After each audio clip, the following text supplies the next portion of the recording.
the drop of the green flag. And we were talking a little bit before going on air just about almost seemed status quo for us yesterday in terms of nothing really major went on. We did see one pretty big flip by Spencer Baston, but he was able to continue or be okay, and of course we'll see him in the Race of Champions. As you take a look at our BR Motorsports weather, yes, we don't have to worry about that inside, but man, it's been a doozy outside here in Tulsa, Oklahoma. It has been cold and rainy all day long, but of course a nice 67 degrees and no wind inside the building. Part of what makes the Chili Bowl so unique is that these track crews have absolutely the same weather inside every year to manicure and work on this track with. They don't have to worry about extra sunshine, extra wind coming through, because it's always a nice 68 inside the Expo Arena, is it not? It always is. Something we see a little bit different here, guys. The cars are on the bottom side of the racetrack waiting to push off, and I got word that we're going to do this all week as opposed to the cars being at the top side of the racetrack, and the reasoning is so that we don't use the push trucks and the race cars to just roll down the cushion of the racetrack all night long repeatedly. So we'll see a bit of a change up there as far as cars just firing on the bottom side of the racetrack. I had a very brief chance to talk with Steve Hahn prior to today's program, and he said, we really did learn something last week at the shootout with new equipment, new styles of doing things, and getting the input that we did. And you can already see that playing here just in hot laps for the very first night of the Chili Bowl Nationals. We need to welcome in Chris Moore to the broadcast. Chris, good afternoon. Welcome back to Tulsa, my friend. Yeah, man, really excited to be here. As you said, best week of the year. Here with Kyle Jones, who's going to roll off in heat number 3. Kyle, heat 3, everybody talks early in the night about the track, and are you going to be able to pass? Do you feel like by the third heat race, you'll be able to make some moves in your heat? Yeah, I think so. Like, I've been watching past film on, like, last year's and 2 years ago, and then just heat races from the past. And heat 3 looks a little tough, right, because it's not really wide, but we got to make our way around. You know, we got to make passes happen, and there's going to be opportunities for it. Now, I was talking to some guys earlier. Monday night seems like a really deep night. Maybe not super top-heavy, but a night with a lot of guys who can run really, really well. How do you feel about your chances tonight? Yeah, absolutely. There's a lot of chance for a lot of good stories, right? So, yeah, it's going to be interesting, and I feel really good about our chances. You know, last year for us went really well, and in a new car this year, and I'm really excited with, you know, Dan Maneer and Royal Power Sports and just getting out here and being out here. All right, there you go, guys. That's Kyle Jones. He'll roll off in the third heat race. Feels really good about his chances tonight. That's a new ride, too, for Kyle Jones here this year, Caleb, and it'll be interesting if he can replicate his first A-main start that he did a year ago. Heck of a race last year for Kyle Jones. A little change of scenery for him, but change is a good thing. Can't get any better doing the same thing all the time. Chris mentioned up top that maybe not a super top-heavy field. I'll disagree. I think that this Monday night field has got some really serious depth to it. Now, all eyes, there's going to be a lot of eyes on Cannon McIntosh, winner of 3 of the last 4, right, of our Monday night events. But, man, there are some names scattered all throughout this field. And if you guys are getting ready to do your dirt draft lineups, you're going to pay quick attention to them because there's going to be some talent all in and throughout, a lot of scoring opportunities for you as we go. A first look, cars from heat races 1 and 2 should be out on the racetrack right now, rolling some of this moisture in. And the first one up there, the brightly colored black with orange and blue, that's Trey Marcham. Marcham goes inside row number 2 for your first heat race out of Newcastle, Oklahoma, coming off a Tulsa shootout in which he wanted a little more from himself. Yeah, I think it was a little bit disappointing, but he comes back in this building in the midget, and his family-owned midget, after a career year. I mean, he's been trying this, I believe, 12, 13 times, and finally made a Saturday A-main start a year ago. And, you know, a guy who's usually wears a lot of his emotions on his sleeve. You can see how much it meant to him last year, so see if he can replicate that this year. The guy with the coolest picture from yesterday is, if you caught it, he was 2 wheels way on up in the air and made a nice save. That is the guy in the middle, Carter Chevalier, in the P1 Motorsports number 15C, racer from up in Minnesota. To the inside of him, your 27X Cody Leonard out of Sinton, Texas, as those guys will roll next to each other side by side for a couple of seconds. I know we touch on it a lot, guys, but this is like the scariest part of your entire prelim night right here. When you're hot lapping with 2 heat races worth on a brand new racetrack, things can happen in a hurry, and we've seen it in years past over and over again. Somebody gets upside down and it's full thrash mode back in the pit area. So these first 3-5 laps, whatever it is, are pretty hectic and sketchy, and we get to follow along on timing and scoring and see who can break down into the 10-second bracket. Well, we hinted on it, but it's time to remind you, you guys need to get up and rolling with Dirt Draft. New subscribers get a free t-shirt out of the Dirt Draft store. You are playing against the entire country, including the bulk of our FloRacing staff here today. As Chris Wellner, you got your picks in. You're locked and loaded and ready to go, right? I am already locked and loaded. I will go ahead and give you my picks once that Dirt Draft hot lap session closes, so I don't want to give anybody any advantage, but it's certainly something fun to do at home if you're tuning in. It kind of gives you some names maybe to root for that you maybe not know yet, but throughout the course of the week you start to learn more and more, and good opportunity to do so. So yeah, head to Dirt Draft and go ahead and create your account. Of course, it's fun to play along with us here in the Flow crew. Heck, one of the Flow guys won last That's year. right. In fact, the national competition, Tyler McKim took the W. So play along with, knock off Tyler, make sure that he can't brag on his someone awfully cool please. trophy that he has. Although I will remind you that you were right in there ready to beat him until you might have forgotten to put a lineup in on one of the days. Got a little lackadaisical there at the end of the week a year ago, but we'll see what happens this year. There's Taylor Reimer up in the pit area. We'll see her here in a little bit.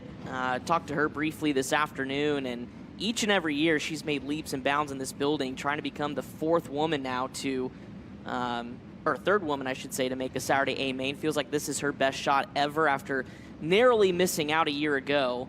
But she has been on a tear, has like 4 or 5 different runner-up finishes this year across Extreme Outlaw Midgets and Power Eye and USAC, and see what happens. She's been an excellent qualifier. Yeah. And that's been a huge help to putting her up in front of main event fields and such like that. But this is a pill draw format, so you are at the mercy of the draw gods.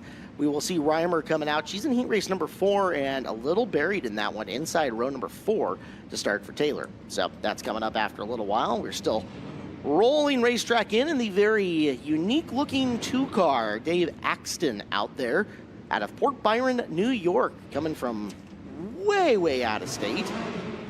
Yeah, you never know what you see inside this building, Clinton. I know over the last several years, we talk about Johnny Murdoch's creations. Here's another one. Yeah.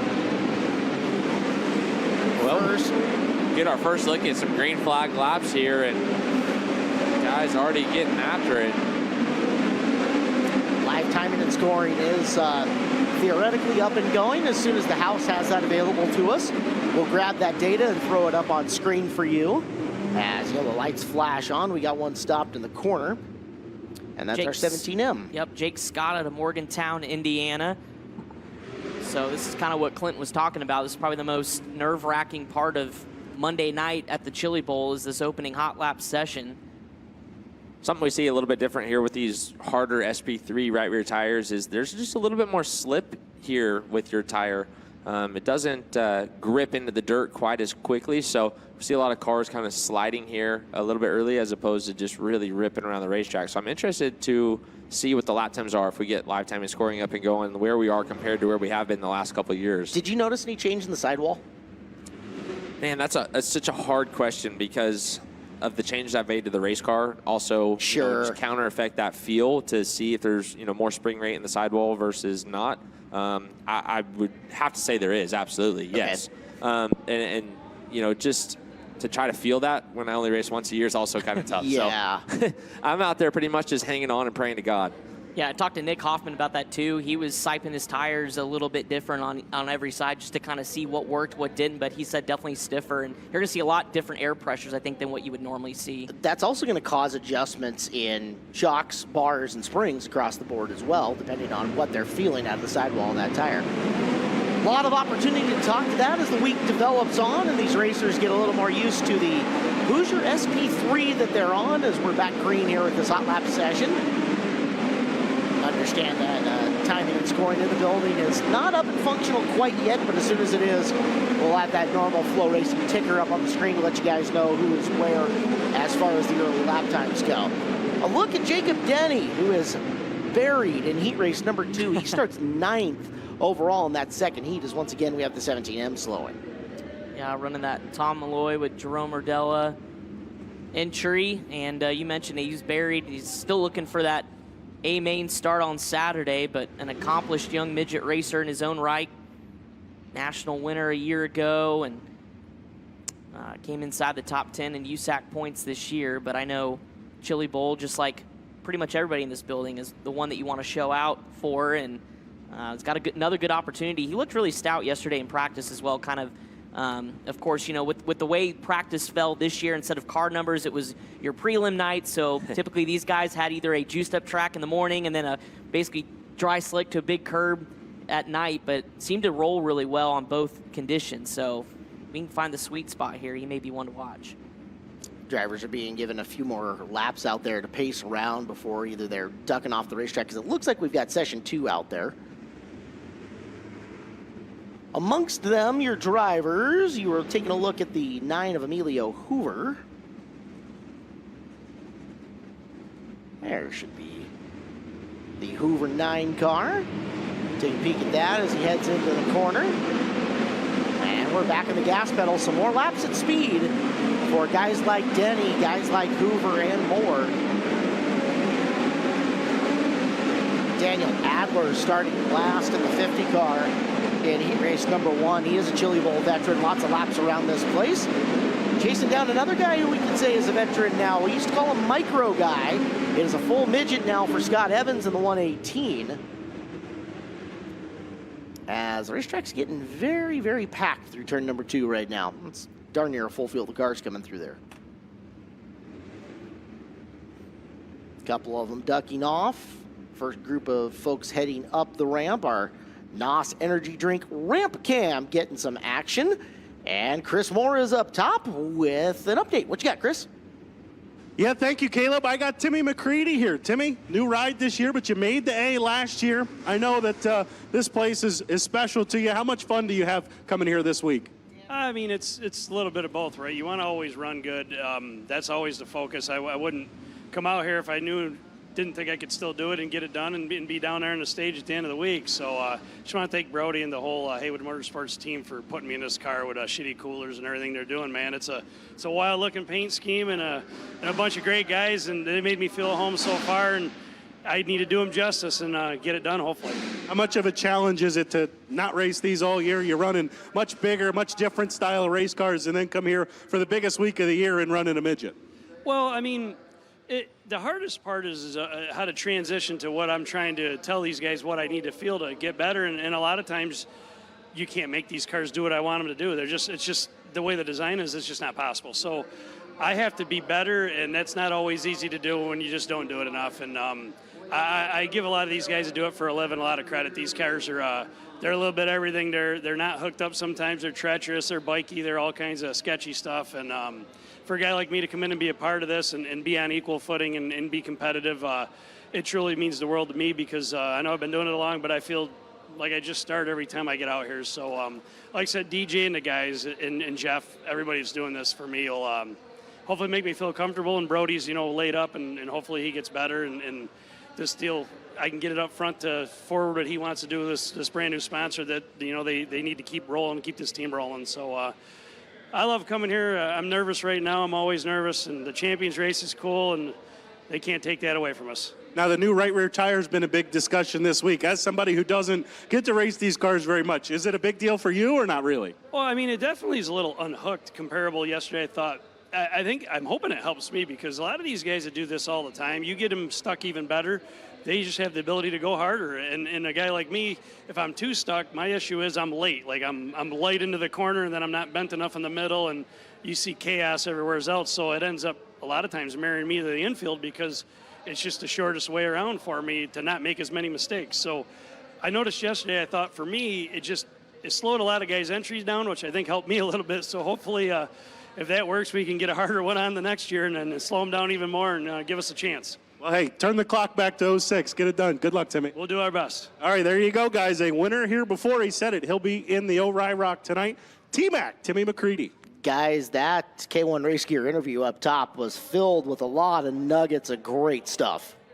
Like, sitting there just locked in, paying attention to listen to how his mentality is about attacking these race cars and attacking this racetrack. I mean, there was gold there. Yeah, and you hear a guy that's won a Golden Driller and he's not overly confident in just coming in here and sitting in a race car. When you look at these lineups, you see Tim McCready in your heat race, and you're like, oh, crap, I got to try to beat a former Driller winner. So it's this place can be humbling to any and everybody. You've won it once, but it doesn't owe you anything again. And He said they can't take the Champions race away from us, and that's, completely true. That's one, a huge advantage, and two, a huge honor to be in the Race of Champions that we'll get to see later tonight. We've got an awesome field of 20 drivers for the O'Reilly Invitational Race of Champions coming up later. Chris Wilner, a lot of things that Tim said there, a lot of them applicable specifically to midget racing, which we should talk about the discipline a little bit of driving a midget and driving it around here at the Chili Bowl, because it's a unique experience for a lot of these guys. It really is. And I'm just impressed just in terms of the wealth of knowledge he has for a guy who doesn't do this a whole lot, because his discipline is completely a 180 different from these midgets. So the fact that that's the kind of knowledge he already comes in with just tells you the strength of what Timmy McCready can do. But you're right. I mean, this,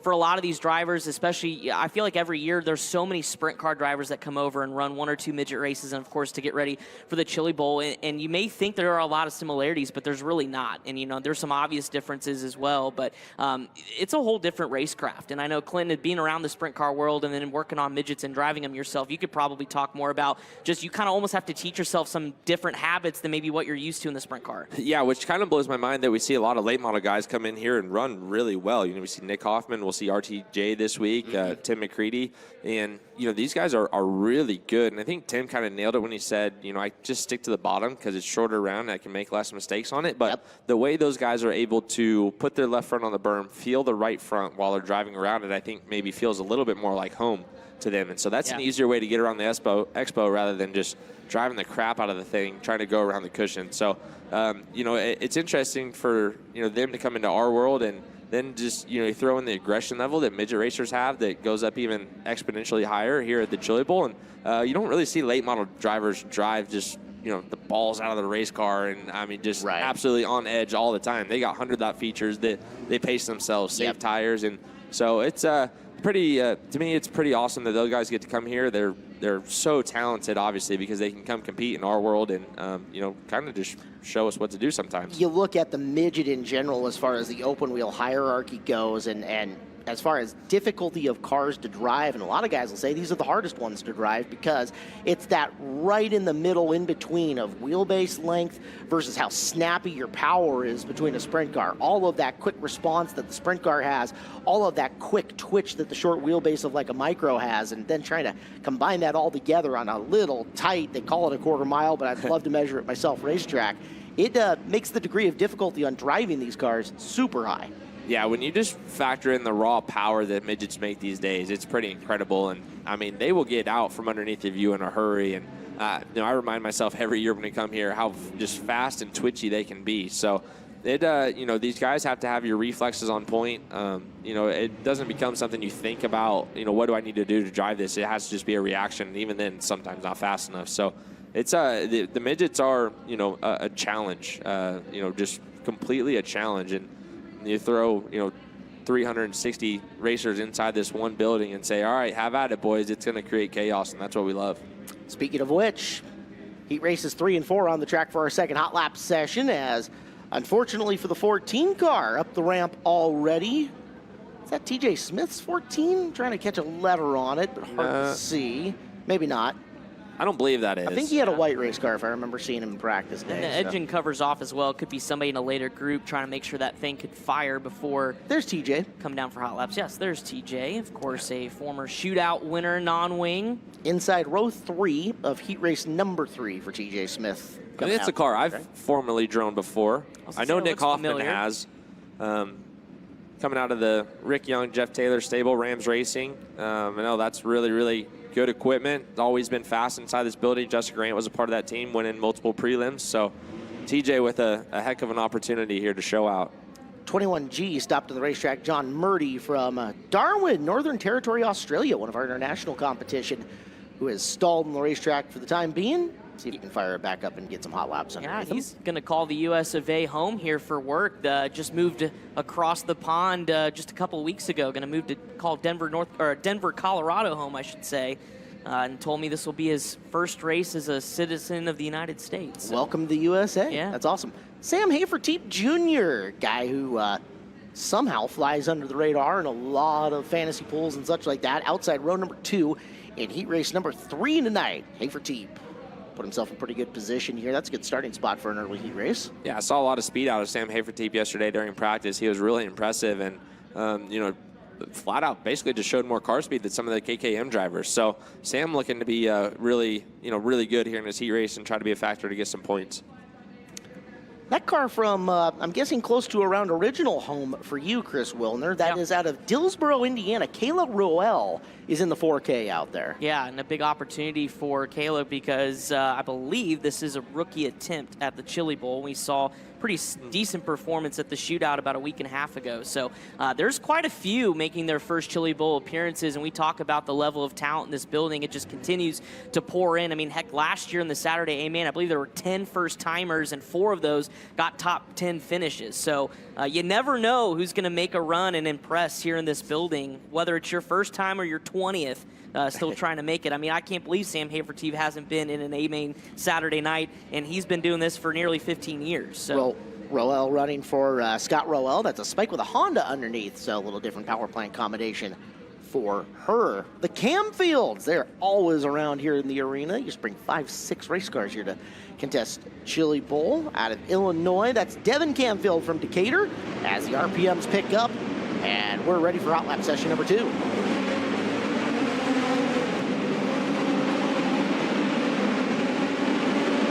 Out in this group, Shane Golovic, that's going to be one of the drivers a lot of people in this building circled as somebody to contend with Cannon McIntosh. Locked it in last year, second in his prelim. He was the top 5 driver on Saturday, so that Matt Wood stable locked and loaded again as we get these cars up to full song here in this second session.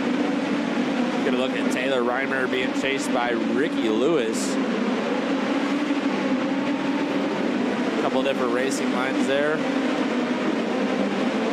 Track definitely starting to narrow up a little bit, lose some of its grease. It's Mario Klauser making something happen. Mario Speedwagon, as he's affectionately known. Flying the front end, coming off the corners. You get a better look at Golovic going into turn number 1.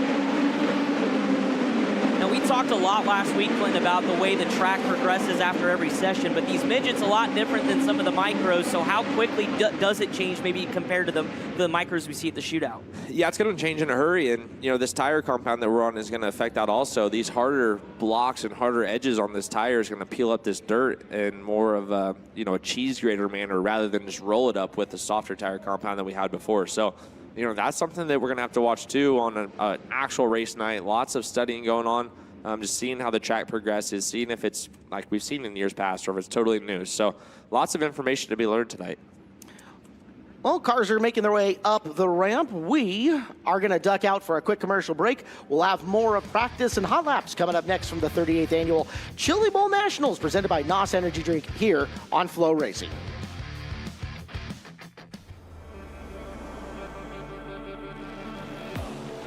Ricky Stenhouse Jr. has won the Daytona 500. You spend thousands of hours on the road. Can he do it again? Feel hundreds of horses under the hood. But every race, lap, and victory you get starts at 0. New NOS Zero Sugar. Zero sugar, 100% NOS, get after it. Dave Poske's Performance Parts has been serving the Ohio River Valley and racers from all across the country since 1978, and they are the home to Hoosier Tire, Ohio Valley, and Octane Race Products. Stop in and shop all of the nation's top brands, including Winners Performance, Willwood Brakes, Bill Stein Shocks, Hyperco Springs, Maxima Race Oils, Impact Safety Equipment, along with hundreds of others. You can also visit Dave Poske's Performance Parts online at Poske.com as we ship UPS and truck freight daily. Dave Poske's Performance Parts, serving the Ohio River Valley and racers all across the country since 1978.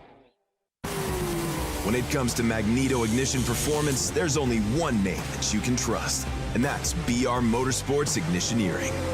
Servicing the racing industry for over 30 years, our state-of-the-art Magneto Dyno Test Lab facility is equipped with the most technically advanced equipment available. And that's why crew chiefs like Paul Silva and Philip Dietz choose BR for all their ignition needs. To learn more, visit us at brpromag.com.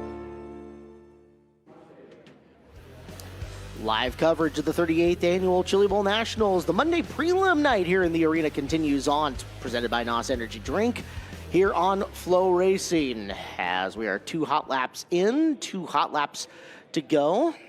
Yeah, with 68 drivers signing in for Monday, so 8 heat races is your official lineup. We had 372, I believe, was the total entry coming into this week. So creeping up on the record, I believe, which is like 381, 382, something like that. So we continue to pack this place full of midgets. Exciting. Folks are still filing in, and it's going to be a great time. A lot of last-minute change in day of the week that a lot of these drivers are running here at the moment. Yeah, I appreciate if they give us more heads up on that. That'd as I'm doing be great. my prep, because I keep having to delete, switch, move this around, and I finally just gave up. So, including this guy in the middle of us who decided that Friday night, no moss. Tuesday?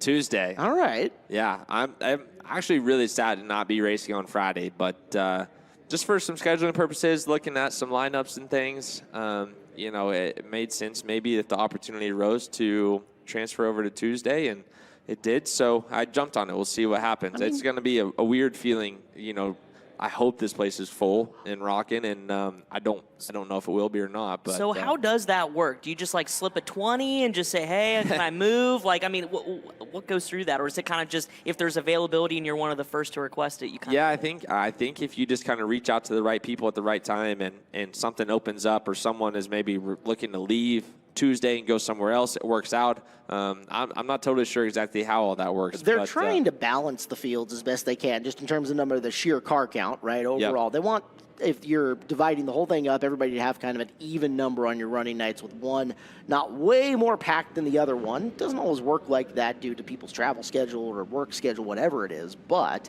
so yeah, from Friday to Tuesday for you. Yep. Big one tonight. We were expecting to see Jerry Coons Jr. He is not on the agenda anymore. Yeah, that was one of the storylines coming out of yesterday. Blew a rod, and so blew the motor out in that car, and unfortunately for Jerry, wasn't able to get a motor in time. So he scratched from the night tonight in his original ride, and so unfortunately I talked to him earlier. Jerry, who was originally going to run for Central Motorsports, said he's working on an opportunity maybe to enter a different car into Thursday night program, but not confirmed yet. So for Jerry Coons Jr. fans, kind of be on standby. We're probably not going to know till Wednesday night, or maybe on the entry list on Thursday when we get into the building. But unfortunately for him, the bad luck in this building is really starting to grow old on Jerry. He kind of looked and just said, hopefully this doesn't affect Cale, but there is an opportunity. I believe Cale runs Thursday night. Father and son could be on the track together. That could be something. And it's about 3 straight years now of bad luck for Jerry Coons, between running second and having a motor let go, to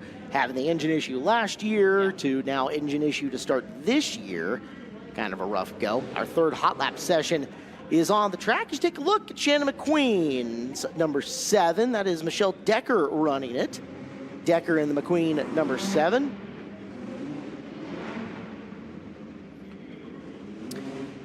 On the racetrack, Michael Pickens, who always puts on a show in this building. One of the most accomplished racers from New Zealand to come over and take part in the Chili Bowl. His former teammate Brad Moser's here as well. Yep. Going to run, I don't believe tonight, but they've struggled a little bit. Michael running for Abacus Racing, of course, your national midget champions with USAC in 2023, and had multiple motor issues yesterday. We're finally able to get out late in the day. It looked pretty good on his final session, but that's got to be nerve-wracking when not once but twice you roll out. And Clinton, I know you guys had some issues yesterday as well. What is that like on Sunday? Man, it's frustrating. I feel like everyone does their homework back at the shop, probably fires off before they come here like I did, and then you show up, and in my instance, I fired off and it died randomly. It took me a little bit to kind of figure out what my issue was, but we found it. And it does, you know, it just throws you off, throws you out of rhythm a little bit, and you don't, you know, you just don't get into the vibe of things the way you want to, and then you're half embarrassed that you had to go up and down the ramp a couple extra times. And so I know a guy like Pickens doesn't want to deal with that, but he's a professional. He can overcome the little adversity, and I think those guys will be pretty good tonight. Getting a look at Travis Jenkins in the 11G as green flag here on our third hot lap session. Again, live timing and scoring is not up yet within the arena.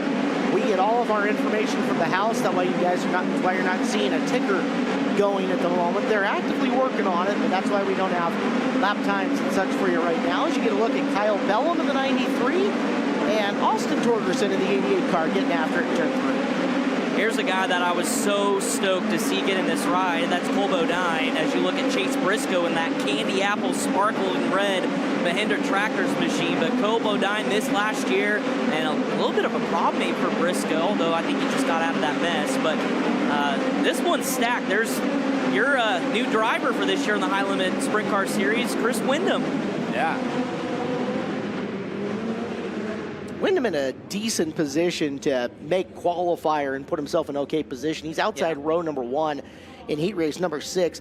Heat races 5 and 6 are kind of the big ticket items tonight. Once we get there, you're going to see a lot of familiar names all throughout those. So if you're circling a point on your program that you want to pay extra attention to, that's a good one, because 5 is loaded, and 6, the outside lane on heat race number 6 alone, is absolutely killer. Yeah, so many names, so many storylines, and to kind of put a bow on Chase Briscoe, if you're looking for a driver with maybe who needs a little extra luck in this building, that's Chase. I mean, he's missed 4 of the last Saturday A mains on Saturday by 1.75 positions. And they're done. It's been ridiculous. And they're done talking about it, right? Yeah, Chase has heard it now year in and year out, saying when is this streak going to be over? And he's tired of it for sure. I mean, last year got close as well, missed it by 2. He missed it by 1 back-to-back years. So, and he's been in every Monday A-main prelim event since they started running on Mondays in 2019. So he can get it done on the prelim night. The question is, what happens on Saturday?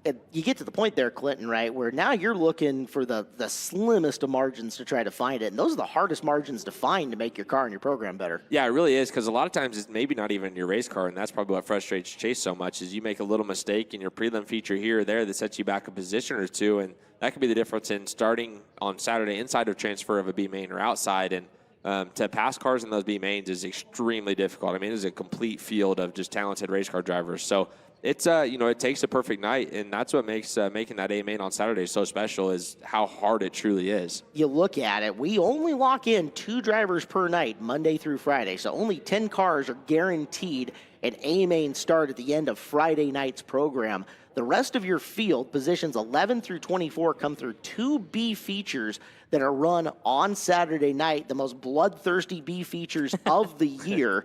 It's for all the, it's for everything. Either I start the Chili Bowl A main or I don't at that point in time, and we take 7 cars out of each of 2 B main events, and the race for that final transfer spot has made heroes and villains over the years that will last a lifetime.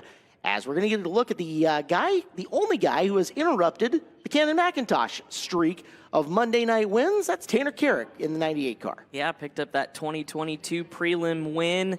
Of course, really doesn't run the midget a whole lot anymore, kind of focuses on the sprint car. But another guy there's just something about this building when he's in it, and of course is in really good equipment with Keith Kunz Motorsports, but it just seems like something clicks every time he's in the building. So we'll see, and he's got a really cool-looking race car as well with California Waterfowl on the car. We'll see what he can do here this week, but of course, be a tall task. I mean, when you look at him, Shane, Chris Windham, of course, Cannon, it'll be a big battle at the front of the field. Stacked in behind him, car number 9B. As you look at that, that's Brian Schwabauer from Hastings, Nebraska, inside row number 2 for the 7th heat race. He will have Tanner Carrick lined up right in behind him. Tough task, and they have a pretty good driver right in front of him as well. Get a look at Trevor Klein from Sherrills Ford, North Carolina in the 55T, but for the time being, we got to kick things up top for a K1 Race Gear interview with Earl Hoon. Yeah, thank you, guys. Got Chris Windham here with me. According to live timing scoring, Chris is fastest overall here in hot laps, and dude, that has to feel pretty satisfying that you're fast right out of the box here for your qualifying night so far. Yeah, you always want to be good early. Know your car's got speed. Obviously, this place, the track changes a lot, though, from practice to the rest of the night. So got to keep up with it and just keep that pace going, the slicker and slicker that it gets. How nervous is hot laps out there for you? I mean, you got a lot of cars out there in your group, and do you really have time to feel for the car, or what's really going on behind the cockpit when you're out there for hot laps? Yeah, you try to get as much feel as you can, but like you said, there's a ton of guys out there, and you're trying just to avoid any carnage before your night gets started. So you just go out there and be smart and make sure everything's ready to go for your heat. How about it, guys? Chris Windham so far fastest here in hot laps. Appreciate it, Earl. Yeah, that's a good start for sure, and we'll see Chris here in a little bit when we go heat racing as you take a look at the cars. Getting ready for our final session of hot laps. Will be heat races 7 and 8, and Clinton and I alluded to it as well. How excited are you to work with Chris on the sprint car side of things with Tony Vermeer's operation in 2024? pretty pumped to have Chris on board and NOS Energy Drink along with them. You know, Chris has been progressing really well the last couple of years, and you know, it's excited to get to work with him and build that chemistry between the two of us. And hopefully, you know, I get to provide him with a really nice race car, and you know, we get to go out and have a little fun with the high limit group. It's going to be, you know, an exciting year with a lot of, I'm sure, a lot of ups and downs, a lot of talented guys out on the high limit tour. So it's going to be a grind, but I'm looking forward to what the year brings. And you know, if it can't be me, I'd be pretty pumped to see Chris start the year off with a golden driller down here to get the momentum rolling. No kidding. That really is a great way to kick off the year, and you carry it right through the outdoor seasons. You look at Mr. Monday Night, Cannon McIntosh. 3 of the last 4, including last year, Cannon McIntosh picking up the Monday night win in the Gear Wrench-sponsored Keith Kunz Motorsports car. We haven't touched on it yet. Keith making a very, it's not an insignificant change to his program in going to the Link chassis, the Tim Lynch-built machines instead of the Bullet by Spike that he's used to. We'll see how that performs out here in the building over the next couple of days. Yeah, the Link chassis are pretty cool. It's all CNC cut, pre-bent. It's not, you know, kind of the old school. We'll bend it as we go and line it up, you know, on a jig table. So, you know, really cool. I talked to Keith quite a bit about that, the Link chassis, and they can build them so fast. It's incredible. And he said every radius rod is exactly precise on where, you know, where it bolts into the race car, and we can take radius rods off of Cannon's car and put them on Tanner Kerr's car, and everything will be square and perfect. So just, you know, exact precision on what they built. And I think I saw Link chassis coming to Oklahoma. Correct. Up with Driven. Yeah, so, D1 Midwest is going to be the official distributor of the Link chassis. So Harley and Holly picking that up, and they will be the place to go buy all that stuff. And that's a huge deal for them. You know, we don't think about it when we're building one race car because you're building spares for one race car. But on a team with Keith that has 14 cars in the pit area, you've got to have that repeatability and interchangeability just to keep your stuff rolling quickly in case something goes wrong over the course of a night. Yeah, midgets happen to spend a lot of time in the work area for whatever that reason may be, and you know, you just got to be able to throw parts on there and know that everything's going to be exact. And then, you know, if you know it's exact, you don't have to spend the entirety of the next day resquaring, rebuilding, remaking spares. So, you know, pretty incredible what they've been able to do so far. Slater Helt out of Harrisonville, Missouri, out on the racetrack, scheduled to start in the 6th position in heat race number 7. Again, this will be our final group of hot laps before we begin the program with heat races and the all-important passing points. Of course, we'll break that down of how that'll shake out when we get to that point.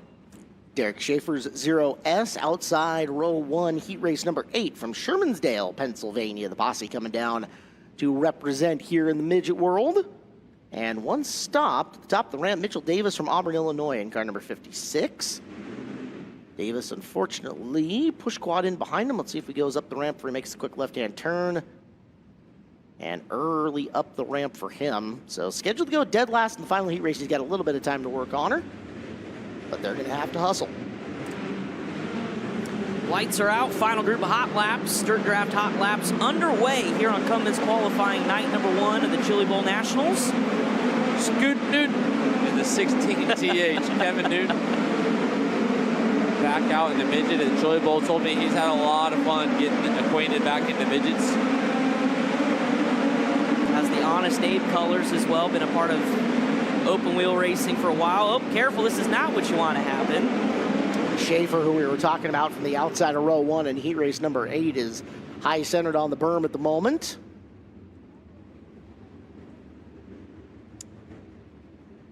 A pretty cool story too, guys, as well as we have a little bit of breaking the action as well, is coming into this year is the updated purse for the Chili Bowl. Not only on Saturday for the feature event when you can run now for $20,000 to win compared to years past, but prelim night's now $3,000 to win, and you know, there's obviously money that'll increase for those that running in the C features, E features, and so forth. So kudos to the whole crew to kind of bump that up a little bit, and some changes here. Just, I guess, you know, if you really look at it in general in dirt track racing, the money continues to grow. I mean, you look at High Limit and what they've been able to do, and of course it's just boosting the sport. I mean, that's something you love to see. Yeah, it's pretty incredible that you know, you think of the numbers these guys make throughout the entirety of the year, and it's available on, you know, online places. But yeah, sprint car racers really do make a really good living right now, and that's got to be exciting for some of these younger guys trying to come up through the ranks and, you know, progress their careers. And we see it trickle down into here at Chili Bowl. So It's nice that everybody will get to walk away out of the building this week with a little bit more money than they would have last year. But it's the Chili Bowl. They could race for $1. It still wouldn't matter. They want the gold griller. It's not about the money. It's the little gold guy. Yeah.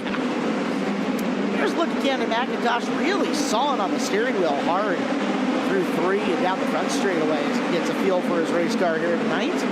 And Nick Hoffman is the one trailing in behind him. See if he can pace Cannon here in the early going. Matt Hoffman here in the booth with he's quite the colorful character. Oh yeah, and such a good late model driver, modified driver, of course, full-time World of Outlaw, Case Construction late model this year. Rookie of the year. Loves the Chili Bowl though, so the midgets are some of the funnest cars you've ever driven. So see what he can do again, try to lock in this year. The checker flag's out, and that'll do it for night number 1, Dirt Draft Hot Laps. It's time to lock your picks in. Yes. Right? Because you've got a very small window. If you've not locked in your Dirt Draft picks, Chris, that means you lock it in. They're done. They're locked in and done. I went ahead and did it before Hot Laps because I'm just that confident. Good man. Good man. So lock in your Dirt Draft picks now on your Hot Laps. You got to get them in like in the next little bit, else you're going to be behind the 8 ball early on in the event. As we are taking cars up the ramp, we are coming back. We've got more live from the Expo Raceway as you watch live coverage of the Chili Bowl Nationals here live on FloRacing.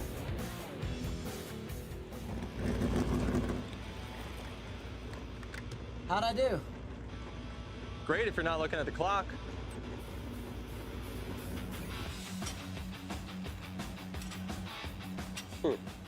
Sure you got that? I had to be faster than that, right? 100% NOS, zero sugar coating. No. New NOS, zero sugar. Get after it. The FloRacing X7 600cc Sprint chassis has become the world leader in micro sprint racing. Our extreme passion for dirt track racing and our desire for you to achieve success are the reasons we created this masterpiece. Check out our X7 chassis kit configurator online at our new website at hyperracing.com.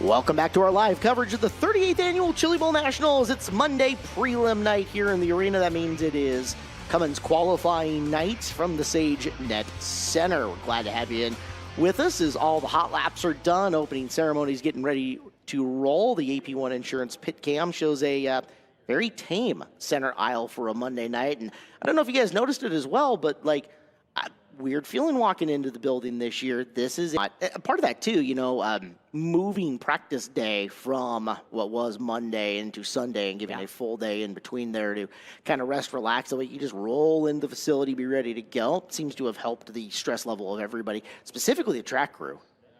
Yeah, 100%. And I think, you know, they were able to take some of their time a little bit too to kind of try some things with the racetrack and having that full day rather than saying, hey, we need to scoot through these, 40 sessions or so and then immediately go into a prelim night. Sometimes then the track will suffer on the back end of things as well. So to have that full day, it's nice. Obviously the drivers here an extra day as well, but makes things a little less tense, especially going into Monday. Get a look at some of the drivers lined up and ready to go. Got the hang loose from Daniel Lowther, Matt Dillon, they're making the broadcast. Hello, Matt, and I'll tell you what, the FloRacing content team already crushing it. There is some very cool stuff that it's hit just in the last 48 hours, and we would encourage you to keep your eyes peeled on the FloRacing social medias, FloRacing.com, etc., and within the tile, however you guys are watching our programming here tonight, because there is some really neat stuff that is launching. There's a lot of it planned for the rest of the week. Heavy Lunch and Matt both here in the building, and they're going to get you everything you need to know from the behind-the-scenes stories and more here live at Chili Bowl. Even coming into Chili Bowl, that's my tradition. They showed every single Chili Bowl. You can watch every Chili Bowl from 1987 until last year, and that was basically my week leading into this, just to kind of get hyped up, and just the history of this event to soak it all in was really cool. But you're right. I mean, the behind-the-scenes content is incredible, and we saw them there with Daniel Adler. He actually sent me a message and said 6-year-old son is making his first Chili Bowl appearance. Beckett is back in the pit area, so getting to share it now with your family. I mean, this is a family sport, family event, but really cool. So a lot of behind-the-scenes content coming your way. And Clint, I know you did this during the shootout talking Tulsa. We back at it here for the Chili Bowl? We are. We got one lined up for tonight, so excited to bring you guys that one. And I don't know that I've ever done a talking Tulsa after a Chili Bowl night. So I'm excited to do that and bring you guys lots of content throughout the week. Well, that's what we're here for. We're here for your entertainment. Thank you so much for inviting us into your homes for tonight, the next 4 prelim nights to follow, and, of course, Saturday all day long. Opening ceremonies coming up next. Watching live coverage of the Chili Bowl Nationals here on FloRacing.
Good stuff planned for you, and as much content as we can possibly bring to you. As we do finally have live timing and scoring loop that has come up, and we can kind of retroactively take a look at who was fast, who was where, as far as the 68 cars that rolled out to the racetrack and grabbed some laps win.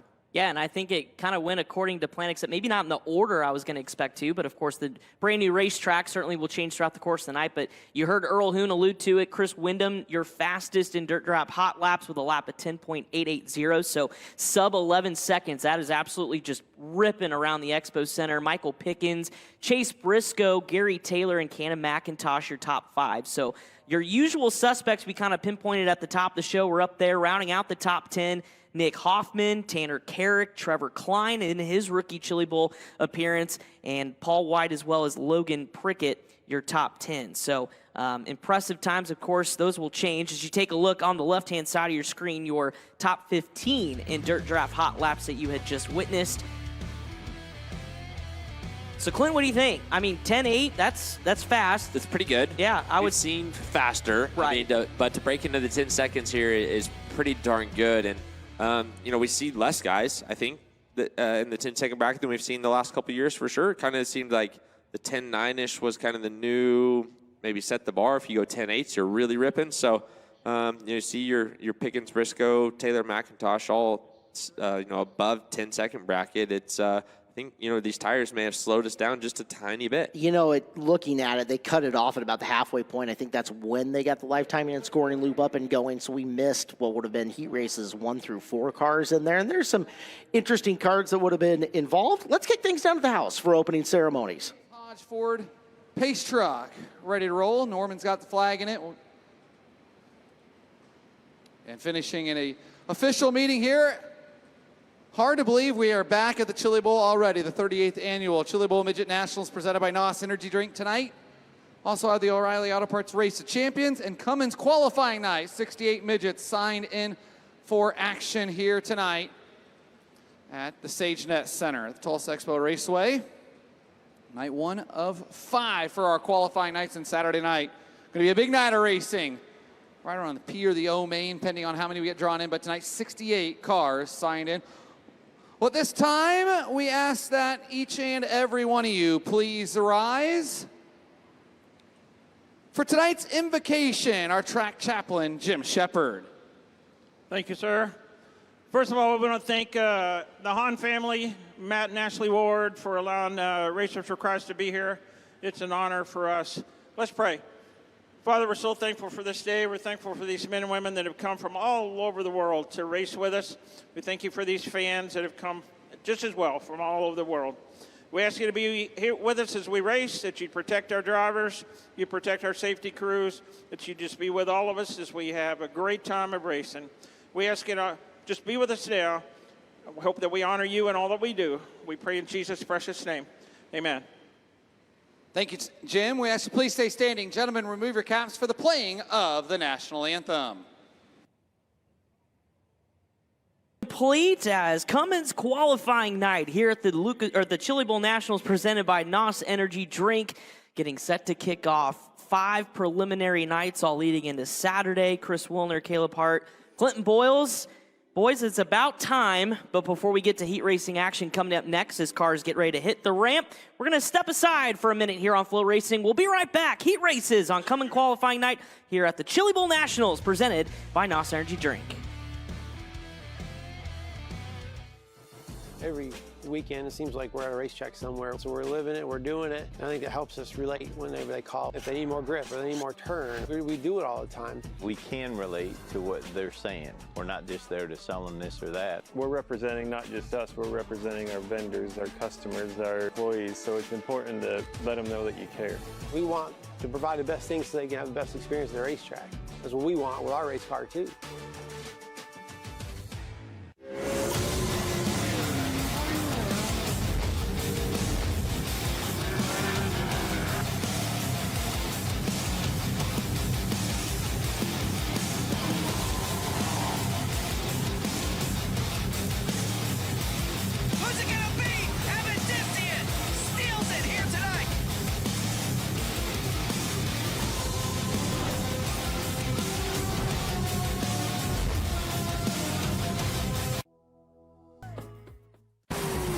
When it comes to magneto ignition performance, there's only one name that you can trust, and that's BR Motorsports Ignitioneering.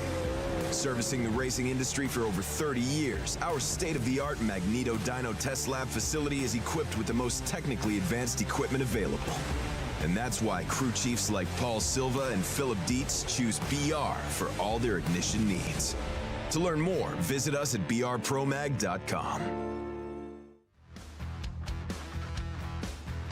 They are staged and ready to roll down the ramp here at the 38th Annual Chili Bowl Nationals, live from Expo Raceway and the SageNet Center here in Tulsa, Oklahoma. We're ready to go. It has been 360-something, a P main event or so on Saturday's show, and you do not want to be waking up that early in the morning to go race a midget on Saturday. No, this is the most nerve-wracking time of your week right here. If you're sitting at the top of the ramp back in the staging area, the helmet goes on and you immediately get into full focus mode because this sets the tone for the rest of the week. You're like you mentioned, Caleb, you do not want to be in this building at 9 a.m. on Saturday and try to make your way through the soup. You know, we saw Chris Carroll do a great job last year, break the record, I believe 7 mains, and put on a 4-hour performance, but even that, you know, only got him up to, I think, an H, so he wasn't even able to get close. But Clint, I mean, the emotions, though, for these heat races got to be the highest of probably be your whole year. Oh, absolutely. I just, sitting here thinking about what those guys feel like in staging, and I mean, I don't know what it feels like to go to war, but this is like the closest thing I think I'll probably ever experience to literally feeling like you're going to go to war. Every other heat race throughout the entire year it's a heat race. You want to do good. There's pressure to perform, but this heat race just sets the tone and is your entire week right here. I think the only thing that you could even compare it to is maybe your qualifying in heat races at the $1 Million to Win race at Eldora this year. So it's incredible. It's just a different mindset of like literally going to battle. You're not even going to race. It's it's incredible, and I think you kind of have to have that mindset where you're just willing to do anything it takes to claw your way to the front of a heat race and set yourself up for a qualifier. And from there, you do get to go race, and that's more of your normal mindset. What can I do to be, put myself in position to score good points, do good things on the racetrack from there. But these heat races, it's different animal. It's something that you'll never really know what it's like until you get to sit in the race car and experience it. You alluded to it. Your heat race is your one opportunity. Everybody gets a heat race to score points here at the Chili Bowl Nationals. The top 40 in points out of this are going to the qualifiers. How are points scored? Points are scored based on your starting position. Reference them a couple of times over the course of this event for unofficial official points going into the qualifiers, and that's at Wikipedia on Twitter. Fantastic follow this week. He does a great job with live scoring and such like that. The one thing that Brian doesn't get on his is disqualifications, official starting spots, depending on what the lineup looks like, etc. The Chili Bowl National social media is the official, here's where they started, here's where they finished, here's what the points are. But if you want just a quick general idea of live timing and scoring and where everybody is sitting in that points grid, at Wikipedia on Twitter, fantastic follow. Yeah, absolutely. And that metric system, we'll even probably put it on our socials as well that you can follow as well. It's a nice chart if you're following along at home. But you're right. I mean, in the heat races, there's almost boxes you need to check on your prelim night. The first box is this heat race. If you can get in the top 40 in passing points, you've done your job for that opening round. Getting into a qualifier is the first and foremost thing. If you're not in a qualifier, Clinton, you might as well go ahead and set your alarm for about 6 a.m. on Saturday because it's going to be a long day. But after that, you want to be in the top 16. So those 40 will get dwindled down to 16 through the qualifiers. Those will be your lock-ins for your preliminary A feature. And, of course, the rest will visit a B main. And there's opportunities there maybe to get through the B into your prelim A, but for sure this is the first and foremost box you need to check, and that is get as many points as you can. And Clinton, these first couple of races, it's going to be pretty tough if you're probably row 3 on back. Yeah, we're looking on a pretty narrow racetrack, and it's going to be tough to pass these guys coming on through. There's a lot of really good race cars. Here's your lineup for your first heat race of the night on Cummins qualifying night. Weston Gorham and Carter Chevalier will be your front row. Trey Marcham, we talked about his performance a year ago. He'll start inside row number 2 alongside Jim Van Zant. Colin Deming and Billy Rayburn will make up row 3. Jake Scott, Cody Leonard in row 4. Daniel Adler in the 50 car with Beckett watching back in the pit area will be your final starter. So opportunities for some points here early.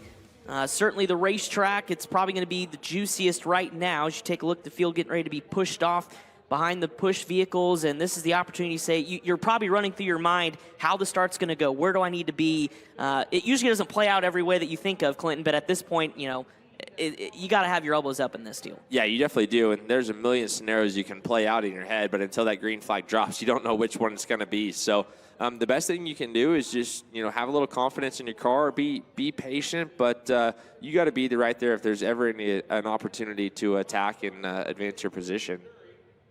Get a good look. Tim Crawley right there munching on an ice cream cone. You guys brought it up, Wikipedia. Today is Brian Walker's birthday.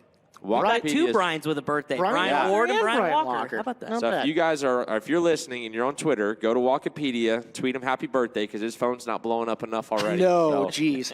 Let's you can tell him I sent you, but let's blow up Wikipedia's phone to where he gets mad at me and texts me. So I just tweeted out the point structure that went there. Perfect. I tagged Chris Clinton and at FloRacing on it. You can find me at Caleb Hart 83, Caleb's with a K, at Chris Wilner 26, at Clinton Boyles 98. That's where you can find us on Twitter /X/ whatever it's called this week.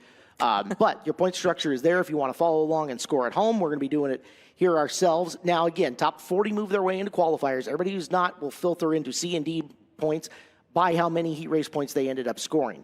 Qualifiers, we are going to add that same point structure on top of the heat races to lock in 16 to the A main event tonight, distribute everybody else through the B features, which are coming up later. Engines fired, boys. Here we go. As we are ready for our first heat race of the Chili Bowl. This will be exciting.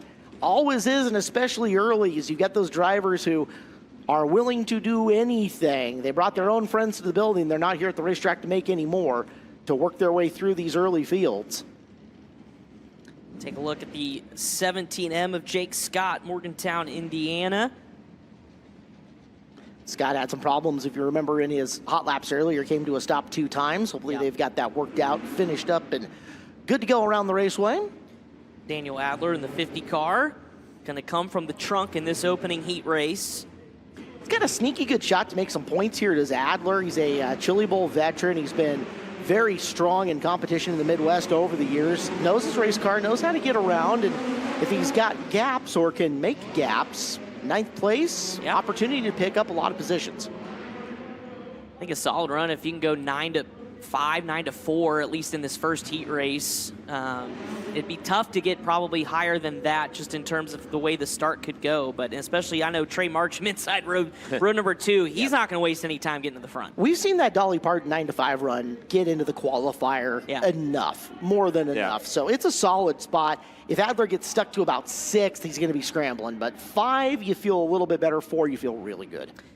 Cars lined up 2 by 2 behind the Chili Bowl pace truck, the official pace truck here at the Chili Bowl Nationals. Excited to get this started for you. Weston Gorham and Carter Chevalier in row number 1. Row number 2, Trey Marcham and Jim Van Zandt. Row 3, Colin Deming and Billy Rayburn. Row 4, Jake Scott and Cody Leonard. And Daniel Adler starting on the trunk of the field. 9 cars, 8 laps, points on the line here at heat race number 1. There's Dudley. He's back in the building. Everyone's favorite official down the back. Nothing gets you fired up than seeing him. Let's get the Chili Bowl underway. Green flag, we're off and running, and a big old wheel stand from the inside of row number 1 from Gorham as he leads him into the corner. Chevalier drifting back to 3rd as that is Marcham up to the 2nd spot early. Lap number 1. Give it to Gorham, followed by Marcham, and then Chevalier in 3rd as they're almost 3 wide for 4th. Adler 9-7 around the top side. Oh, and Marcham turns around and collects Daniel Adler. Wow. Oh my goodness. We just complimented both those drivers, and Marcham loops it around. You see a flat left rear on Daniel Adler. Oh my gosh. I'll bet you what. At least damage on Marcham at the angle that he got hit at, too. Throws his hand at the leader of Weston Gorham. So, see if what a start to this heat race. Marcham running in that 2nd spot was able to get around Chevalier on the first opening circuit. I can't tell from here, as we'll take a look quickly at our IBOC instant replay.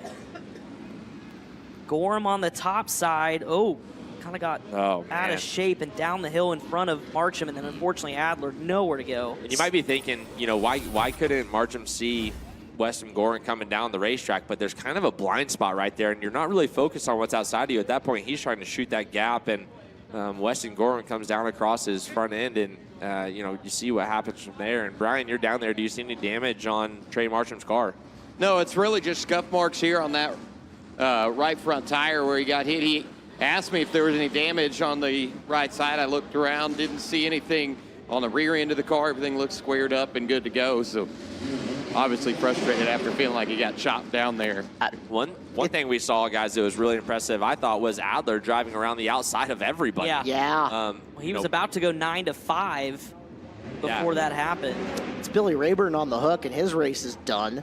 So you're going to knock Rayburn out. You're going to knock Adler out, at least for Marcham. I mean, rough break and then getting the piece of Gorham up front, but he is not super buried in this field. He's still got laps, 7 left to go, and restarting in 7th place, a chance to at least try to get back to his original starting spot, if not more. This is just, you know, the moment as a race car driver, you got to calm yourself down. You know, you can't overdrive at this point and make your situation worse. Pick them off when you can. You know, what will be, but yeah, what an unfortunate break, because it literally seemed like that if Gorham stayed on that outside lane and the car didn't look like it was as hooked up as he wanted it to be, it was an opportunity for Trey to roll away with that one. And then obviously Daniel Adler had a heck of a run around the outside. Gorham now has flied a couple of wheel stands off of 4 and off of 2, so he may have a handful for him. Chevalier should be looking at a chance to go on the attack as they restart this race with 1 in and 7 to go. Mind you, passing points calculated from the drop of the initial green flag. So if you go to the back of the field and come back forward, those don't count. You don't get any credit for that, other than trying to make your way back to where you started. As there's Marcham crisscrossing and picking up a spot. He might get 2 for 1 coming off this corner. He may get 3, maybe 2, as he gets up under the outside of Jake Scott, right up ahead of the 3V of Van Zandt. Gonna make the middle work, little crossover move on Scott, and inside of Van Zandt. So quickly up to 4th goes Marcham, but a little bit of a gap up to Colin Deming. If he can get back to 3rd, that's at least an even run for him, and it puts him in the clubhouse, but he does have some gap to try to make up. About a second as far as live timing and scoring is concerned. Battle for second was heating up a little bit. Deming went from 5 to 3, but here comes Marcham in a hurry, going to use that berm to his perfection on the inside with that left front. So move Marcham back up to where he started.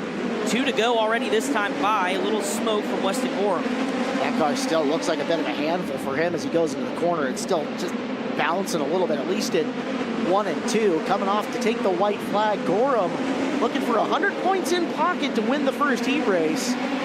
Might be met with some terse words up the top of the ramp when we get there, but he is going to take the victory. Weston Gorham again flying the front end down the air on the front straightaway for the first heat race of Chili Bowl. It's Chevalier second, Marcham back to third, Deming, Leonard, Scott, Van Zandt, Adler, and Rayburn with did not finishes. We'll see what happens when Marcham ends up at the top of the ramp, but he had a good effort down the back straightaway the final time, got up underneath. Carter Chevalier just wasn't able to get the drive off to take second, so Marcham salvages something. We'll see what that does, though. I don't know if that'll stick.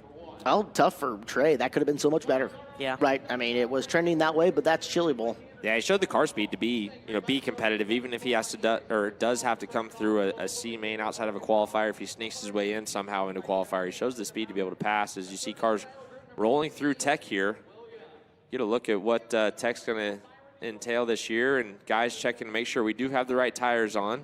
Should see a tire sample being taken off a lot of race cars here this weekend, as I know they were keeping their eyes peeled and out there for guys who were trying to chemically alter the tires. As heat race number 2 on the racetrack, Cooper Williams and Dave Axton in row number 1. Scott Evans and Alex Sewell in row 2. Howard Moore and Emilio Hoover in the 3rd row. Brett Klabundi and Larry Brady in the 4th row. Jacob Denny in the trunk, and Denny is going to have a long ways to come starting 9th on this. Let's go up top. K1 Race Gear interview with Chris Moore. Yeah, guys, I have our heat race winner, Weston Gorham, here. Weston, the guys commented the car seemed like a handful. Was that the case? Yeah, it was a little bit of a handful there, but I got to give a big shout out to Mike Dickerson and Justin Dickerson back at home. You know, they let me drive the primary car here today, so just trying to, put on a show for them and do them proud. But you got a lot of people to thank. Got to thank Mom and Dad, of course. Got to thank Second Opinion Auto Center with Dan and Patricia, KH Racing Suspension, Pulse Racing Innovations. There's so many people to thank, especially on this, 21D car specifically. I can think of Nayland Racing Engines and IPC, and there's so many people. But, we got the win there, so night's not over. Step 1's complete. Got to go to the qualifier and make sure we get in the show from there. So, get this car a little bit better and go from there. All right, good luck. Thank you, sir. There you go, guys. Heat race winner, Weston Gorham. Another quick note for you. Earl got it. Daniel Adler thought that his crew guys thought that the work area was here at the top of the ramp, so they were at the top of the ramp ready to change a tire. The officials pushed him up to the top of the ramp. Obviously, for them, that signifies his race is done, but his guys were ready to change a tire and were just unaware that the work area is open and open for business down there at the bottom of the ramp. So a little bit of a mistake there. Adler could have continued. Yeah, that's a tough break. Yeah, and that work area is right off the racetrack where the cars enter and exit the racing surface there in turn 3. If he would have just stopped and they would have been prepared down there, I bet you they would have had no problem getting that left rear on, but tough break for Adler. Taking a look at some statistics coming into this. Average points to make the qualifier over time, 68.5 is what you're after. Last year it was a full 70 points here on Monday, so that's kind of your baseline marker that you're after here for heat race number 2. A lot of interesting stories as always in all of these heat races. Again, you're looking at Denny, who starts all the way back in the 9th position, but up and ahead of him, guys with race wins from all over the place. We'll get a look at Howard Moore, the terror of the ASCS Midwest. In car number 41, he's inside row number 3. For years, we would talk about the story in inside row number 2, Scott Evans, who brought a micro chassis and small wheels and tires. He's full-blown actual midget now in that car, so power-wise, he'll have everything that everybody else does. Gives up all the weight. We've seen Alex Sewell do some really good things here as well. He's outside row number 2 as this field's formed up and ready to come to grade. 8 laps. Cooper Williams, Axton in your front row are underway. Yeah, one turned around. It's 77B. Brett Kablundy out of Omaha, Nebraska. Faced the wrong direction. A really good opening start for Cooper Williams, the Arkansas native.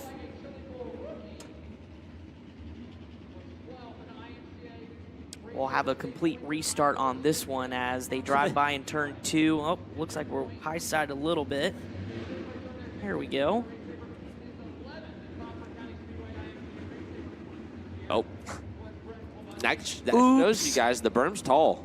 I mean, it's not any joke. And, you know, I got to play on the berm a little bit on practice day. Just how hard can you hit it? How much left front can you use on it before it shoves you off? You know, lots of different ways at running the berm and which one's going to be best on this new tire, because with your right rear being the main tire you're leaning on when you're running the bottom in the berm, it's all completely different. So a lot of useful information there when the tall berm does not make things any easier.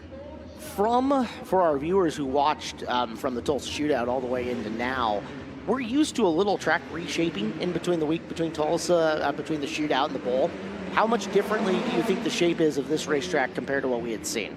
Man, if at all. So tough telling. Yeah, I don't know that it is a whole lot different, other than maybe they just built the berm up a little bit higher, which we saw on the final day of the shootout anyway. So could just be right where we left off. Back to green flag off the corner. 3 wide and places on the start there. Now they're stacked up 2 by 2 and coming through. And the man on the move, that is car number 9 of Emilio Hoover. He has gone 6th to 3rd on your opening lap. Cooper Williams out in front. Yeah, really good move by Emilio Hoover to get that car. Oh man, big bike, and a couple big bikes as well. You saw Lundy nearly go over. Alex Sewell also. And Emilio Hoover's not done, folks. Already inside to take over 2nd from Scott Evans. Nice run by Hoover. That car just sticky to the racetrack. And coming forward, he has got plenty of time to keep working. Meanwhile, Jacob Denny now flashing into your screen. He's gone 9 to 5th, working on Howard Moore on the inside. And Evans right in front of him. 3 cars tangoing for 3rd. Denny trying to find a way now around the outside, and it looks like he'll stick it, but in front, Scott Evans holding up the lane as Emilio Hoover in that linked chassis for Pat Odell challenging for the lead. Here with 3 to go, he's going to knife his way through the bottom and take over the top spot over Cooper Williams. That's a big point score. By far the best I've ever seen Emilio Hoover run. This is an incredible run for him to set himself so well, and he's driving away from your field.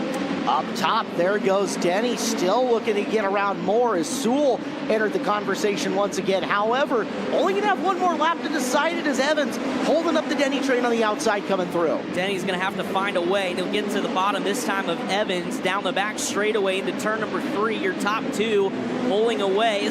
Contact with Denny on Scott Evans, and Evans sits at the top of the racetrack on the white flag lap, bringing out the caution. Wow, and I don't know that there was contact, Chris. I think Scott Evans just biked it up on the curb. He was maybe expecting Denny to come through, and either way, a little hash shake to Emilio Hoover. No kidding. Someone we've seen, you know, stay steady with trying and getting better and learning, and I think everything he's ever, learned, he's put it together right there on a nice 6-1 run. 125 for Hoover on that. Yeah, you're right, Clinton. Got up on the bike. Did not go completely over, but 9 to 3 for Denny, worth 116, by the way. So 2 nice scores there out of Hoover and Denny early on in the program. Well done them. We saw we saw Scott Evans bike up on the curb right there, and that's something go out there with a box blade and try to blade it off, and it never really went away. There was just always kind of a ledge there. I call it a seam right there in the middle of the racetrack, and I'm interested to see if they try to work on that a little bit earlier tonight, so that we don't build up a permanent seam, throughout the entirety of the night right there, or if we just keep on rolling and let it build up a cushion. I think that's a product of these harder right rear tires, just like I talked about earlier, kind of cheese grading the track up to where it does build up a cushion as opposed to just kind of rolling over and rolling the track in as it slowly gets built up. So something to watch there kind of back home. You'll see guys kind of maneuver around, and running that top gets harder and harder the dirtier it gets. Take a look at heat race number 3. Mike Bittner is on the pole next to Super Mario Klauser in the 75. Blake Green and Sam Haferteet Jr. in row number 2. TJ Smith and AJ Hopkins in row 3. Kyle Jones, Jerry Bray in row number 4, with Denny Geiber in row number 5, all by his lonesome. 9 cars, 8 laps, and more points on the line. Right now, everybody chasing Emilio Hoover early on in this run of heat races. As they roll down the ramp, you see they stage here and around the Expo Raceway, spacing themselves apart. The push trucks come rolling on to stick behind them, and then they'll fire engines pace around for 2 to 3 laps before we go to green flag action. Let's go up top. Earl Hoon, who do you have for us? Got Emilio Hoover here with you guys, and he is pumped up, dude. You got to be happy with that run. A 6-1 run. Congratulations. Thank you. Yeah, that was awesome. I thought I still had like 4 or 5 laps to go. Seeing that checkered flag, that was awesome. Emilio Hoover, guys, making things work out there on a very racy track. He's going to be a high point man right now. Oh, 100%. Yep. An impressive run for sure. And, you know, Clint, we've seen him in this building in a number of different rides. I know he was a part of the Ripper team for a while, but probably the most comfortable I've seen him behind the wheel of a race car. Yeah, for sure. That was just smooth, calm, cool, collected. He really impressed me right there. So it'll be fun to see if those guys can, make the right changes for him come qualifier time and see if he can really capitalize on this opportunity. Take a look at the new ride for Kyle Jones, who had a massive run in last year's A-main event, a top 10 run for Kyle in the Chili Bowl Nationals. Back now flying the 16R numbers. Yeah, he had a couple wins this year. I know we saw us out on the racetrack. AJ Hopkins, good to see him back here at the Chili Bowl. His daughter Faith starting to race back in Indiana, picked up a big NASCAR Youth Series win at IRP. So a next generation Hopkins getting ready to make something happen in the racing world. It's Mike Bittner. He's your pole sitter here in the 33B. Tough task in behind him, as this is a first of the really good fields that we're going to experience over the course of the Chili Bowl National. Bittner on the pole in our 33B car. Sam Haferteep Jr. talked about him. What can he accomplish this year? Will he finally get to Chili Bowl A-main start on Saturday? You look at the career that Haferteep has had, and he has been so sneaky good for years. He's a World of Outlaws feature winner with Redeem Racing. He's the multiple-time American Sprint Car Series champion. Guy can get her done in an open-wheel car. He's got a really good opportunity here in this heat race starting outside row number 2.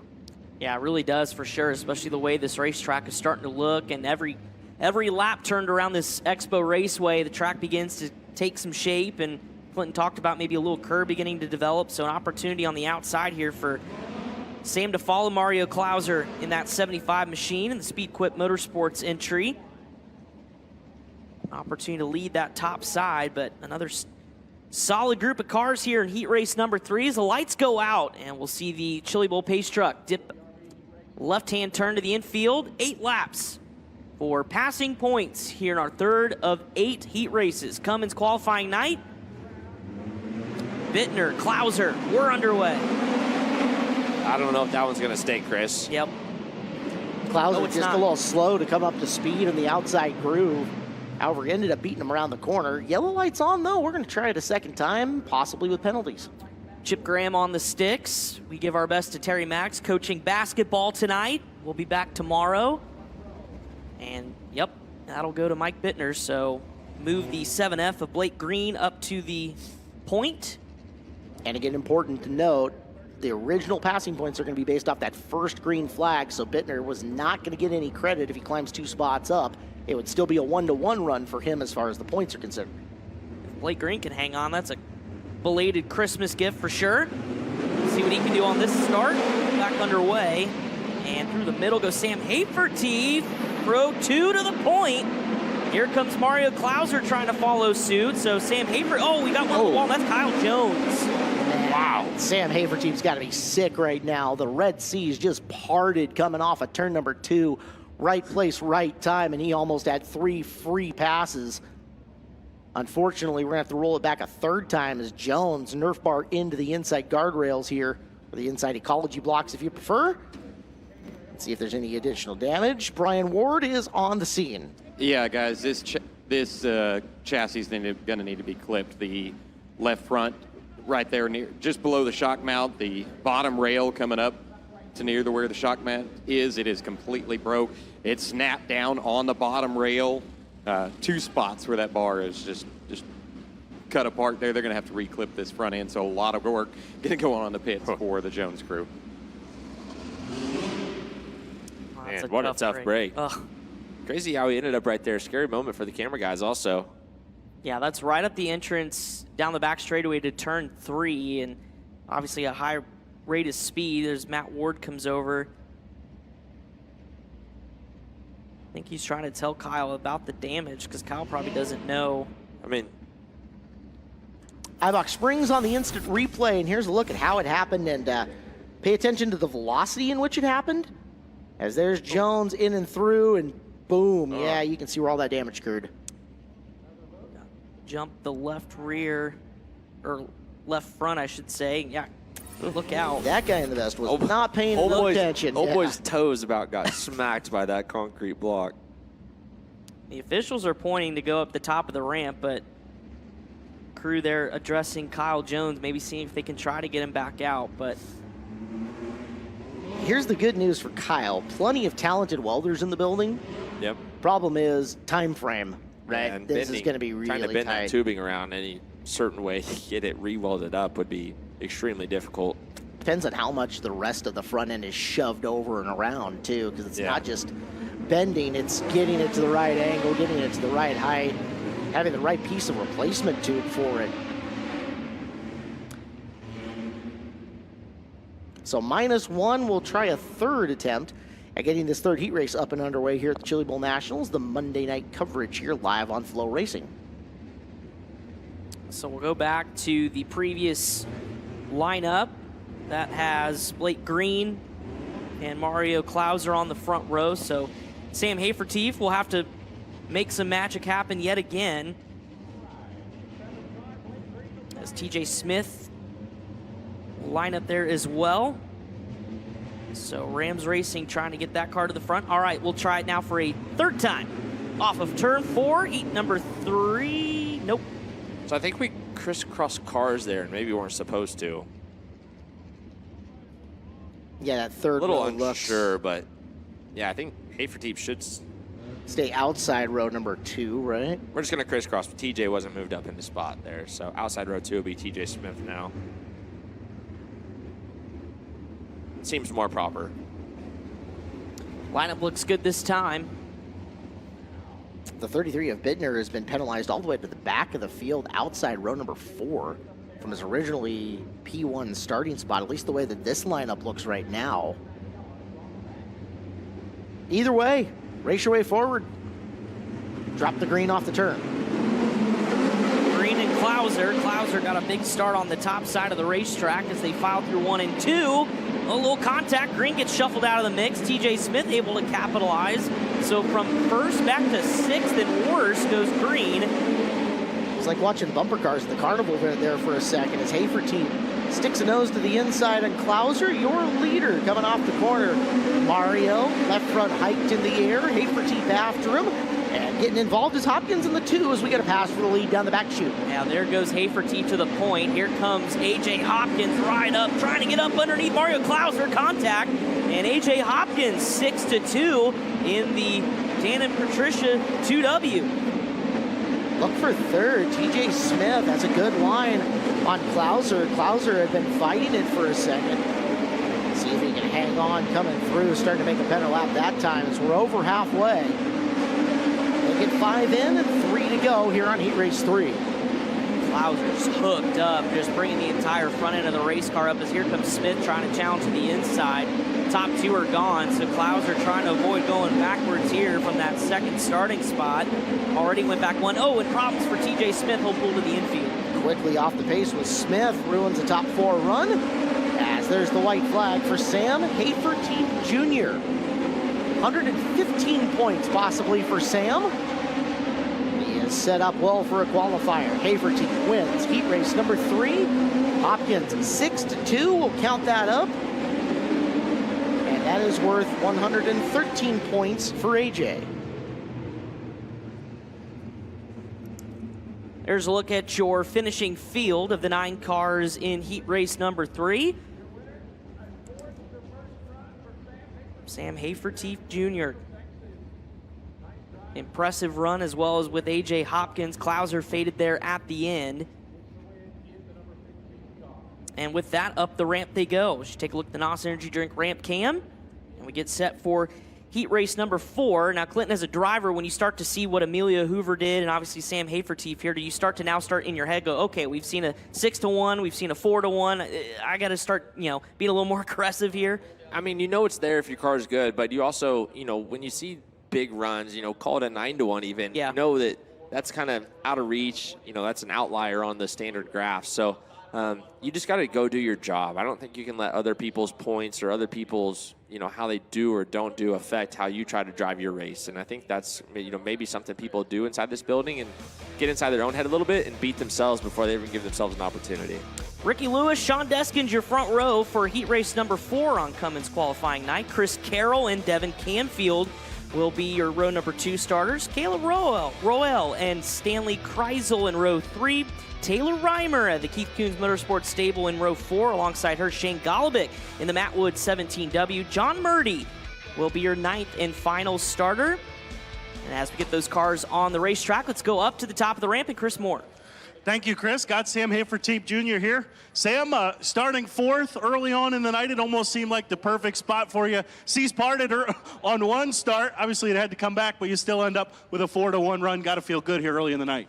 Yeah, last year was our first year working with Rusty Kunz, and, guy like me, it takes a certain type of feel to get around here, and, I'm not used to driving midgets that much, so this year we've kept working together, and honestly, he's got me a really good race car, something I can drive, and just proud of the work that he's put in to help us this year, and, hopefully we have another good run in this qualifier.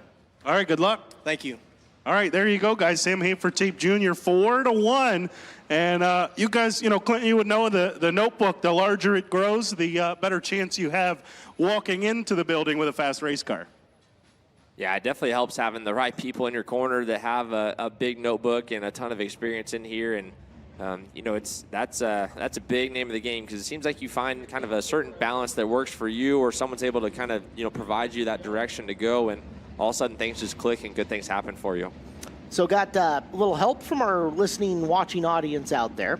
The O in Kayla's last name is silent. Kayla Rell, apparently, is what we're being told. So we'll get it right. Thank you guys for contributing and helping us out. 370-something drivers, we're going to screw them up once in a while. We're not perfect, we admit to that, but we do our best to get it right when we right. So thank you to everybody out there watching in and hanging out with us. We're 3 heat races out of 8 so far here on your Monday night of Chili Bowl on FloRacing.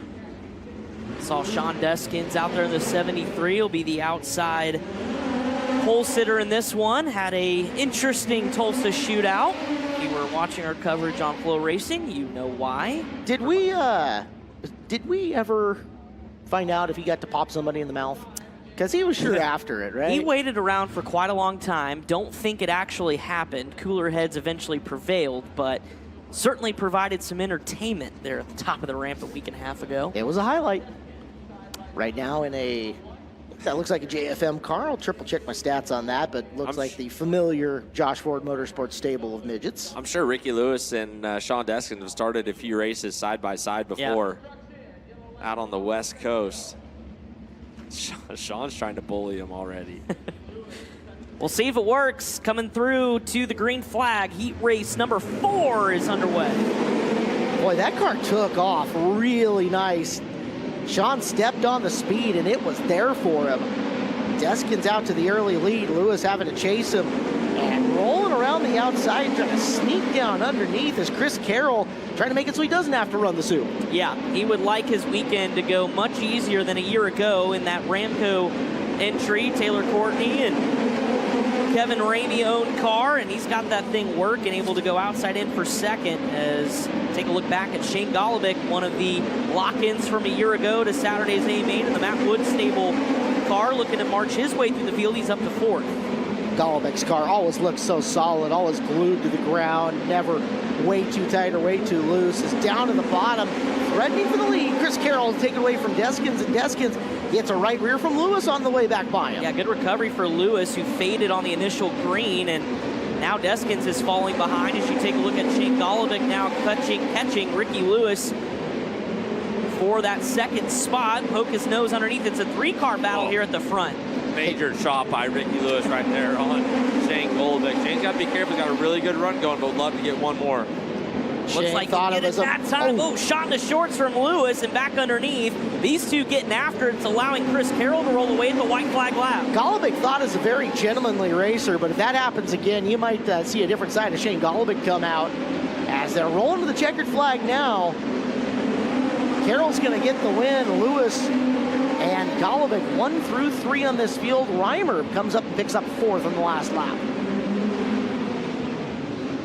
So Carroll 3-1, worth 110. Let him know. Yep. 8-3 for Golovic, still worth 111. So actually, he outscores Chris Carroll there. Reimer's 8-4, worth 99 points. She'll be well into a qualifier as well. Well, there's the halfway point of our heat races, guys, and they have not been without intrigue. All 4 heat races have had us something to watch and something to think about. It's a good way to start our week here on the Monday night. Don't forget, we've got the O'Reilly Invitational Race of Champions coming up tonight. At the end of these heat races, we are going to see their group hot laps / qualifying efforts. But for right now, midget heat race number 5 on the track with Keith Roch in the 27 and Michael Pickens in the 59, Cole Bodine in the 19 and Bryant Bell in the 09X, Austin Torgerson in 88, Noah Gass in 20, Danny Fry the 3rd in the 5, and Michelle Decker in car number 7 making up your 8 cars. We talk about Pickens and how good he is in this building, but it wasn't the start they wanted yesterday with that Abacus Racing team moving to 3 cars here at the Chili Bowl. Feels like they've got it dialed in, though. Talked to Johnny Kofer and just had some motor problems yesterday. At one point, they thought there maybe wasn't any oil in the motor. Yeah, I found out they didn't have any oil in the engine with the first one and blew it up, about 2 or 3 laps into practice. That'll happen. Changed engines, and the changed engine had a bad U-joint on it. So it was rattling Michael's teeth out, and they came in and said there's still some issues, and finally got all that all swapped out, and 3rd time was the charm. Well, let's check it up top. We've got a K1 Race Gear interview with Earl Hoon Jr. Yeah, Caleb, we got Chris Carroll here, and dude, congratulations on getting that heat race win. You did the best you could, obviously, getting all the points, maximize the points that you could, and that has to feel good. Yeah, it feels great, man.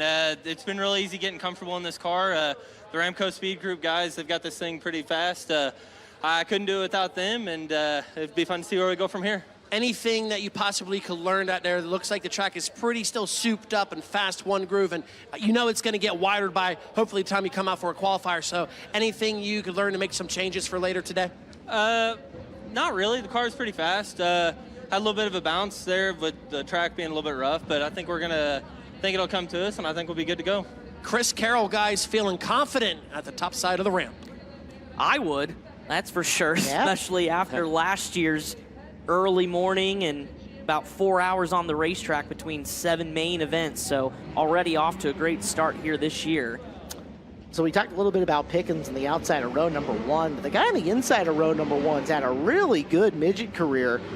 Haven't had a lot to talk about here in the expo about him, but the multiple-time Rocky Mountain Midget Racing Association champ, Keith Roch on the inside of row number 1. If Pickens falters, we know that's a good equipment, talented driver that could end up just trying to rabbit away from this field. Should be an interesting front row as far as the start goes. Yeah, and I know if you're him, you definitely know you need to nail this initial green and have the advantage into turn 1, because Michael Pickens is so good on starts and restarts over the course of his career that he'll be able to best some of the best on those. You definitely don't want to let Pickens have the opportunity to be the front runner and set the pace. You would rather him chase you than vice versa. Saw we did have one going up the ramp. Noah? And Noah Gass, yeah, the 20. No, that car going up the ramp had the hood off. I don't think it was meant to participate in this heat race. Well, Noah's supposed to be outside row number 3. He is there, okay. Here we go. Ogden Pickens, your front row, and Michael does a superb job around the outside. Here comes Bodine in that 3rd position, running for Andy Reinbold this year at the Chili Bowl, the Hoosier native. Missed last year, he's looking for 2nd. Lap 1, though, goes to Pickens. In behind him, that's Torgerson in the black and green car trying to hold off Bryant Bell. Bell, who is here with Ecotech power off of the Western Midget group that's running the Ecotechs. Trying to do something, he's just unfortunately got a knife at a gunfight, at least at the moment on this racetrack. There goes Bodine's going to thread the needle to the inside of Keith Rout, and is going to move him back to 3rd. Into your picture comes that 20G of Noah Gass, a former World of Outlaw Sprint Car Rookie of the Year. Back back on the road this year again for Noah as he's looking to pick up one more spot here at the Chili Bowl. Keith, right in the middle of the racetrack, though, making it hard on him. And you either have to have enough speed to drive up and around him or the precision to just thread the needle underneath. Everybody chasing Michael Pickens. Yeah, Pickens just looks super solid right now. Just has that thing rotating through the center of the corner really nice. Running fastest laps on the racetrack. 2 laps to go for him. Just take a look back at Michelle Decker, Austin Torgerson. That's 6th and 7th on your screen. Decker getting the McQueen car way high up on the racetrack. Torgerson trying to find an opportunity to get by him. Has one more lap in which to do it, and he'll sneak to the inside in turn 1. Just take a look at your winner, Michael Pickens, 105 points for him. Bodine, Roush, Gas. Rest of the field, Bell, Decker, Torgerson, and Fries. You get a look at the tile here on the left to show you your official finish. Movement at a minimum here in this one. Pickens, again, 105 off the outside of row number 1. Grabs points, heads up to the top of the ramp, where we'll get a chance to get his thoughts. But good way to start your week. Got to make your lay-ins. Yeah, absolutely, and I'm sure the confidence building behind that program after yesterday. And I mean, he's a 6-time A-main starter here at the Bowl. It's been a while. It's been almost 4 years, but sometimes you get all that stuff out of the way and things just seem to click good. You get rolling, and that's exactly what they needed. That was a lot of speed out of Michael Pickens. So here comes heat race number 6, and guys, we've circled this one as ooh. There's a lot here in this one. You only get one tonight usually, and this is the one. Brock Elliott and Chris Wyndham make up row number 1. GT, Gary Taylor, and Joe B. Miller, those guys forever connected in row number 2. Lee Nardelli and Chase Briscoe in row 3. Travis Jenkins and the Nixon Nightmare, Kyle Bellum, in row number 4.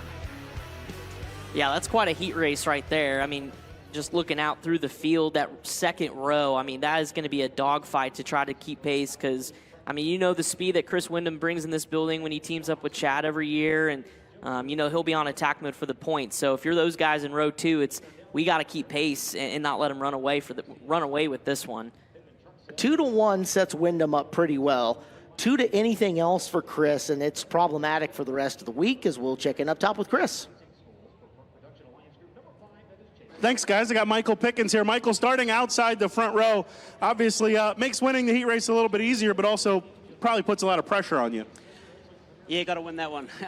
You know, not a lot of passing points, obviously, but you can't change the pool draw, so we just got to capitalize on it and hopefully make the invert in the A qualifier and move on from there. I was going to say the car looked really good. Do you think you have something for qualifier and ultimately the A-main tonight? Yeah, we only here for second, so we'll tune on it. We're pretty good right now, so but you know, obviously the track will change, so the boys will tune on it, like I say. Got to say a massive thanks to Brent Cox, the car and Abacus Racing, all the guys. We had a long day yesterday with some issues. CRC, our primary sponsor, and everyone else that helps this car out. Hope we can get a win tonight. All right, there you go, guys. One of the favorites of the night, Michael Pickens, with a heat race win.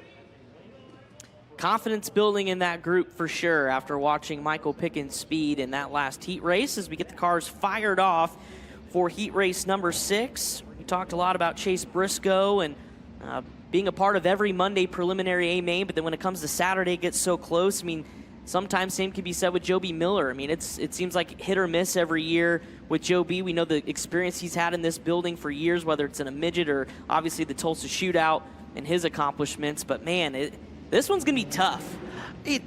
Nobody is doubting the talent, the equipment, the organization of these guys. It's just out of our 370-something drivers, you've got resumes on 50% of them, 40% of them that could make a case for why they should be in the A-main on Saturday night. We only take 24. It's that close of a margin to try to get in there. Get a look at GT, the Dunlap Performance car. Always a fan favorite here in the arena because everybody loves watching Brian's countdown on his way here. Yes, his countdown begins as soon as they load out of the expo at the end of Saturday night, and it continues all the way through move-in day or load-in day the following year. So you should take a look at some of the crews. There's Brian Dunlap in the 32. You see Big Al, crew chief for Joe B. Miller and Dylan Welch this week. Did you know that according to Jim Childers, it's Big Al's birthday? I heard you told him that yesterday, and he wasn't too thrilled about that. Apparently it's the joke. We got to keep up tradition. Man, this loaded heat race is stacked and ready to go. Wyndham from the outside. Elliott on the inside trying to play spoiler.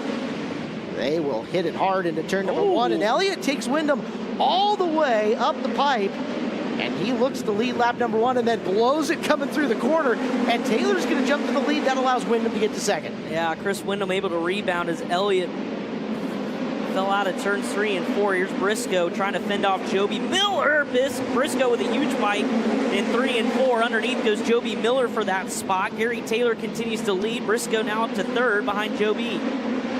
All working out great for GT is right now right place, right time for Miller. Briscoe trying to rally back on the bottom, getting into 1. Not enough room to sneak underneath, but maybe on the exit of 2, Briscoe gets a run.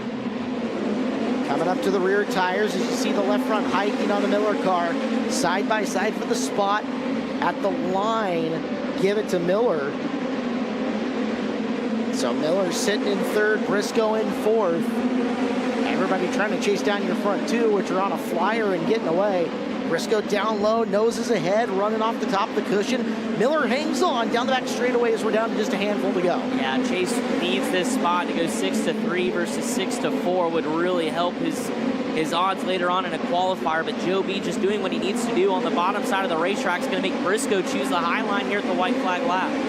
Joe B saying, if you're going to beat me, Chase, drive around me. I'm not going to give it to you easy. Down the back straightaway. 4th, 3rd, it's Taylor getting the win. Wyndham 2nd, he reeled him in. And then a long bit, he's back to 3rd and 4th, where Joby Miller holds off Chase Briscoe. Kyle Bellum goes 8-4, or sorry, make it 8-5 on his run. So picked up some spots as well. Let's take a look and see how the points circle out for that one. And it's Gary Taylor from the inside of row number 2, picking up 110. Wyndham's 2nd place run from 2nd is worth 93.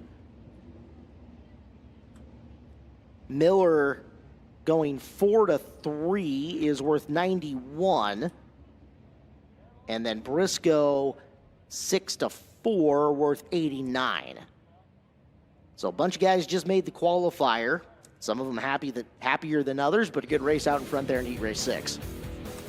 2 to go here in our heat race action on Cummins qualifying night at the Chili Bowl. Nick Hoffman in the 2H back at the Chili Bowl, be your pole sitter. To the outside of him, DJ Estes in the 80A. Brian Schwarbauer and Dylan Archer make up row number 2.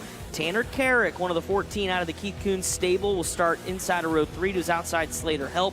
Trevor Klein in his rookie Chili Bowl appearance will be inside of row 4 with Kevin Battenfeld on the outside. So there's your 8 starters for 8 laps.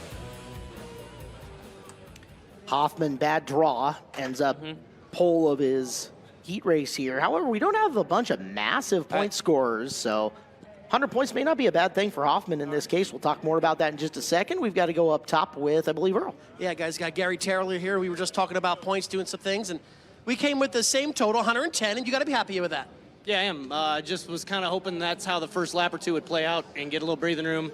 Then once I got out front, I figured Wyndham would be right there. So, got to thank Brian and Mike Dunlap and the Wits people for letting me drive this thing again, and we just got to keep it going. Are you happy with how the car performed out there? Yeah, absolutely. The car is probably better than me here most years.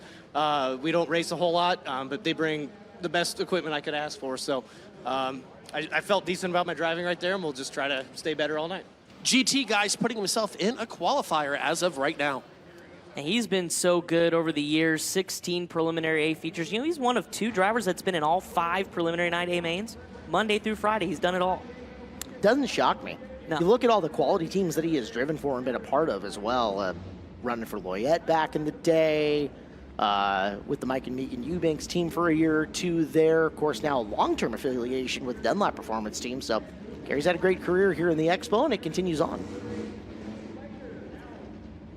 So Hoffman from the pole, it's 100 points on this one. Yeah. Clinton, I don't think scoring's been way out of control. This may not hamper him as bad as we think. No, I never really hate a front row starting spot here at Chili Bowl. It's, you know, you get your 100, your 105, and that sets yourself up pretty good. 100 is kind of iffy, but I feel like 105 almost always puts you in the invert for the qualifiers. So if you can make that, it makes your job really pretty easy to go 2-1, and then if you start, you know, 3-2 or 1 in your qualifier and do the same thing, all of a sudden you're starting the front 2-3 rows of your feature, and things are really, pretty smooth sailing all night, and that's ideal. I think a second place starting spot in each heat race is probably perfect. The math works out a little bit different from the Tulsa shootout, where you've got 250 cars in a class that you're whittling down to 112 for a qualifier, where that little difference in 5 points from inside row 1 to outside row 1 makes a bigger difference on that kind of cut. Here, where you're going 68 to 40, not nearly as thin a margins that you're working with. Lights are out. Dudley's going to give him the signal. We're coming to green for heat race number 7 of 8. Hoffman, your pole sitter, late model World of Outlaw Rookie of the Year, going to lead him to green, and that one's not going to go. I was going to say the only way this gets screwed up for Nick is if he jumps to start. Oops. It also didn't seem like DJ went, but No, again, there was 90% of the time. games being played on both sides, but Hoffman did go quite a bit before that white line. And the word from Chip Graham. We're going to give him another chance. No infraction. Wow. You don't see that too often, but I do think your outside row is kind of playing games there, essentially. Estes, an accomplished 305 driver, pretty good in the micro back in the day. Trying to hang with Nick Hoffman off the inside. See where he picks up the throttle. Much better this time by Hoffman. Gets a huge launch into turn 1 and 2. Tanner Carrick quickly into that 3rd position. And Hoffman will lead lap number 1, and Carrick wants 2nd away from DJ Estes. He's got it off of turn 2. Easy sailing there for Carrick as he makes his way through. Now Hoffman and Carrick going to try to escape from the field. So we're watching Trevor Klein. Klein started inside row number 4. He's up to 4th already. We get one more spot. Klein's got a good shape. However, the caution lights are on around the inside of the arena. Yeah, turn 2. Slater held. Started 6th on this field, was in the 6th spot after he came to a stop. But yeah, Caleb, good point.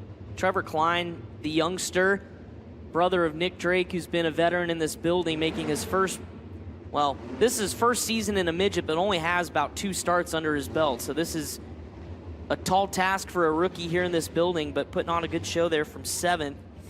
I want to say, because I stuck around during the week, I want to say Kleins were staying at the hotel as well. So I think they stayed here over the course of the week rather than travel, go home, and come back. So they've had some time to relax, kick back for a few days, put themselves in a good mental headspace for this coming week. Yeah, for sure. I know Nick goes back for work, but yeah, the family stayed here, and something they've kind of done every year, and something especially for Trevor going from the shootout, which I know for him was a disappointment, coming in with a lot of momentum on the outdoor season, wanted to get in a good headspace in this building. And of course his mom Denise is the queen of the party back in the pit area. We talk about some of the she's got a full spread, and it's one of the places I have to go visit for my daily snack intake.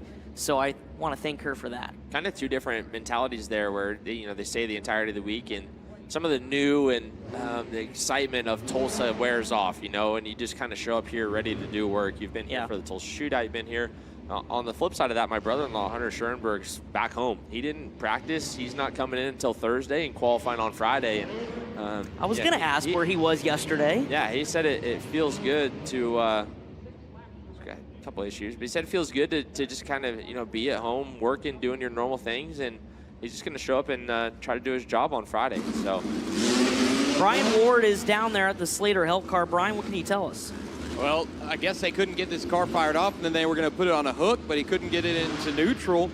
And Ron Wigger was down there with his hand on the rear end trying to mess with it so they can get it on the hook. Now they're just going to hook to the back of this car and tote it off. So not sure exactly what the issue was with the misfire, but extended issues to get it over to the work area. Like the way he was climbing out of the car and doing it, it almost looked like they were worried about flame or something like that in that situation. But good to hear it's just can't get her into gear, can't get her off the track kind of scenario. So there's your front 2 as they'll get the Slater Health Car off the racetrack. We'll go back racing with 2 laps scored. And of course, Nick Hoffman, we talk about his accomplishments, but owns Elite Chassis and a very hands-on guy when it comes to late model racing and in terms of the chassis he's built. And he told me this week he's been pretty hands-on with that Rams racing team and his NOS Energy Drink number 2H, just in terms of getting reacclimated to this race car. And was doing some experiments with the tires. We talked about the new right rear tire and trying to figure it out as a guy who doesn't do this a whole lot. And car looks pretty stuck. It looked great yesterday. We'll see if he can lead the rest of the way, but he's got Tanner Carrick right behind. Give you an idea of what Trevor Klein is racing for. That is the difference between 94 points and 106 if you can get DJ Estes. It's a big jump. Back under green as Klein will go top shelf, right behind Tanner Carrick, and can he get by Estes? Not that time by. And he'll go back to the bottom. He's got company. Ryan Schwarbauer there in the 9B as well. Schwarbauer going to peek his nose to the inside. That's a battle for 4th. Klein comes off on the inside of turn number 2. Couldn't quite make the pass. Here's for the lead, guys. Battle for the lead's definitely eating up. Carrick's been faster the last couple laps, but big mistake right there. And it's going to be tough to get by Nick Hoffman. Still a relatively narrow racetrack. Klein got by Estes for 3rd, so moved Trevor from 7th to 3rd. As you continue to watch the battle for the lead, Carrick trying to roll the bottom. Hoffman has it, 2 to go. Good high-low battle developing through 1 and 2. Hoffman down the back straightaway trying to expand it as the pair comes to the white flag, 1 to go. One more time around, Carrick committing to the bottom side, now kind of through the middle as Hoffman will pull down the back straightaway through turns 3 and 4, 1 to 1 for Nick Hoffman, and Carrick will finish 2nd from 5th. So 2 to 5, 3rd goes to Klein, and at the stripe, Ryan Schwarbauer got 4th from Estes. Interesting there. I wonder if Hoffman was using the screen, or I'm fairly confident he may have a stick guy up in the top row rowdies. Well, there is a Millbridge Speedway banner. Of course, his sister Ashley and husband Jeremy own Millbridge Speedway. I saw them in the crowd, so maybe that was them. Yeah. We'll have to find out what tools he was using for sure, able to hold off Tanner Carrick. So we're through 7, one more heat race to go. As you see the NOS Energy Drink ramp cam. And our final lineup for 8 laps, this is heat race number 8. Logan Prickett and Derek Schaefer, your front row. Kevin Newton in the 16T to the inside of row 2, starting 4th. Devin Dobie in the 23D. Gage Green, Cannon McIntosh. Mr. Monday will start 6th. 7th and 8th starters, Paul White and Mitchell Davis. Kevin Newton been doing a lot for sprint car racing in Indiana here in the last couple of years. Shout out to that guy as he is putting his money where his mouth is and really trying to make wing sprint cars a deal. So kudos to you, Mr. Newton. Keep it up. Yeah, Kevin, putting together a really cool deal with the Maverick Series, I believe it is, and Kevin loves racing. He's given a lot back through not only sprint car racing with sponsoring Logan Seavey's car in the Bennick 2B, and now doing a little racing on his own. I touched on it earlier, but said he's having a lot of fun in the midget. Doesn't fit very well, he says. He's tall guy, 6'3", 6'4". He's a little taller than I am, and said he just doesn't, hasn't been super comfortable yet. So working on that, but we'll send it up top to Chris Moore. Yeah, thank you, Clinton. Nick, initial start, they throw the yellow. Were you nervous at all? You were getting sent back a row? Yeah, I was for sure, but he just kept trying to lead me there to the green and doing the right thing basically to make sure he tried to get the jump on me. But yeah, I was a little worried because I did fire early, but it was like if I didn't go, he was going to go. So I got lucky there, and then as soon as the caution comes out, on lap 2, Tanner's running 2nd, and you're kind of worried about that. But just trying to hold it down for us shipbox drivers here on a Monday night. So trying to make it the best for us late model guys. Did you see him late in the going there? He showed his nose underneath of you a couple times. Yeah, I mean, I was running that middle to high lane. That way I could look left and see where he was at. And I debated on trying that bottom the last lap, but I had a pretty good momentum going around the top. So just trying to keep digging that you have to win starting on the pole. You got no choice. So, I had to do whatever I had to do to win that race and get myself in a qualifier here. All right, there you go, guys. Doing it for the you-know-what boxes. Nick Hoffman, a heat race win. He proudly carries that banner of representing the late model country and putting on a performance. Fendered guys. They're a different Fender class, right? Yeah, for sure. Nick is colorful, and we appreciate that about him. Colorful, but a damn good race car driver when it comes to driving a late model or modified. Absolutely. Ben Shelton does his PR, and I look forward to the Nick Hoffman press release every weekend to find out where did he win this time and who did he beat in the process of it. Just part of the eclectic mix of drivers that we have from a bunch of different disciplines here in the building this week. Again, Nick out there running late model, been in a modified more than a few times if I remember right as well. heard from Tim McCready earlier, big block guy, late model guy himself. Ricky Thornton Jr. will make an appearance later on in the week, and that's, again, just one little snippet, one little slice of the pie of what we got going. IndyCar is here. Wing 410 stars are here. Got them NASCAR fendered guys somewhere around this building. Makes for a fun event. Yeah, for sure. It's a melting pot of some of the best race car drivers in the world, and even outside of different disciplines, you've got guys like Michael Pickens from New Zealand, and you've got some from the UK as well, Tom Harris. So the best of the best make their trek to Tulsa each and every year. Well, the best of the best on Monday nights has been outside row number 3 here in this heat race. Keep an eye on Cannon McIntosh. So we'll bring her to the line, and we will go green. Good start to the outside front row. Derek Schaefer, who had a little bit of trouble in hot laps. There's a look at McIntosh slinging his race car up and through and trying to work his way up into third early. 6-3 for McIntosh on lap number 1 as he chases Prickett and Schaefer. Yeah, just have to be patient if you're Cannon right now, but...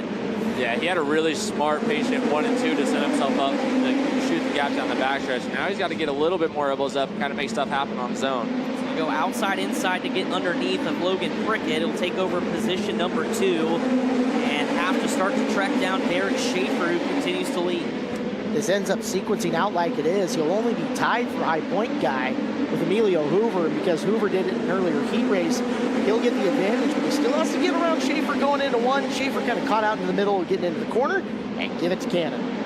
Bye-bye Cannon McIntosh as he continues to run the bottom, much like we saw his teammate Tanner Carrick do in the last heat race. As you take a look at Kevin Newton, trying to make something happen with the Honest Abe colors on that 16T. He's up to third. Definitely got the elbows up, coming through the corner, working it. Caution flag out on the racetrack is we've got one slowing. That's 56 Mitchell Davis. Davis started 8th and then off the pace all of a sudden. We had seen him go up the ramp early in hot laps too, so Davis... Mechanical gremlins continue. 3 laps to go in this one as McIntosh will lead them back to green. Of course, man, what a run he's been his last 3 Saturday A mains, 3rd, 4th, and 3rd. I mean, consistent. It's one of those things where is this year the year, or is it coming just by in terms of the way that his stats have trended? And the weird part about that is, guys, I feel like we don't talk about him as like somebody who's, the threat to win on Saturday, which he 100% is. Yeah. I feel like he just kind of flies underneath the radar. It seems like the Saturday night A main, he's either one of the first guys that gets up and tries to clean the groove off, costs him a couple of spots, and then he might ascend those extra spots a little bit late. Yeah. And that might be one of the reasons, is because he's one of the first guys to go back early in that main event. Yep. Question is, how far forward can you come if you're going to continue with that strategy? McIntosh launches and creates a ton of space between himself and Schaefer as they get into 1 and this race back underway. Somebody's car not sounding that great out there. You can kind of hear the misfire. Almost think it might be Newton's in 3rd, or at least in and around him. He's trying to hang on right now, although underneath, Prickett found the opportunity now into turns 3 and 4. White flag is in your air for Cannon McIntosh, and Newton will fall position number 4 as through turns 3 and 4, Mr. Monday, Cannon McIntosh takes the heat race win over Schaefer, Prickett, Newton, and Gage Green, your top 5. But of course, Cannon McIntosh from 6 to 1 will tie Emilio Hoover. Hoover will get the tiebreaker, but setting Cannon up for another run at a Monday night prelim win. Everything you got to do if you're Cannon McIntosh, put yourself into position. We will see him in qualifier number 2 as the scores are finishing being tabulated. Top 40 in points from the heat races to the qualifiers. Everybody else going to spread out between the D and C features who did not make the top 40. As they will get that all locked in now, get the lineup sent up top so everybody can figure out where they're going to go for those D main cars.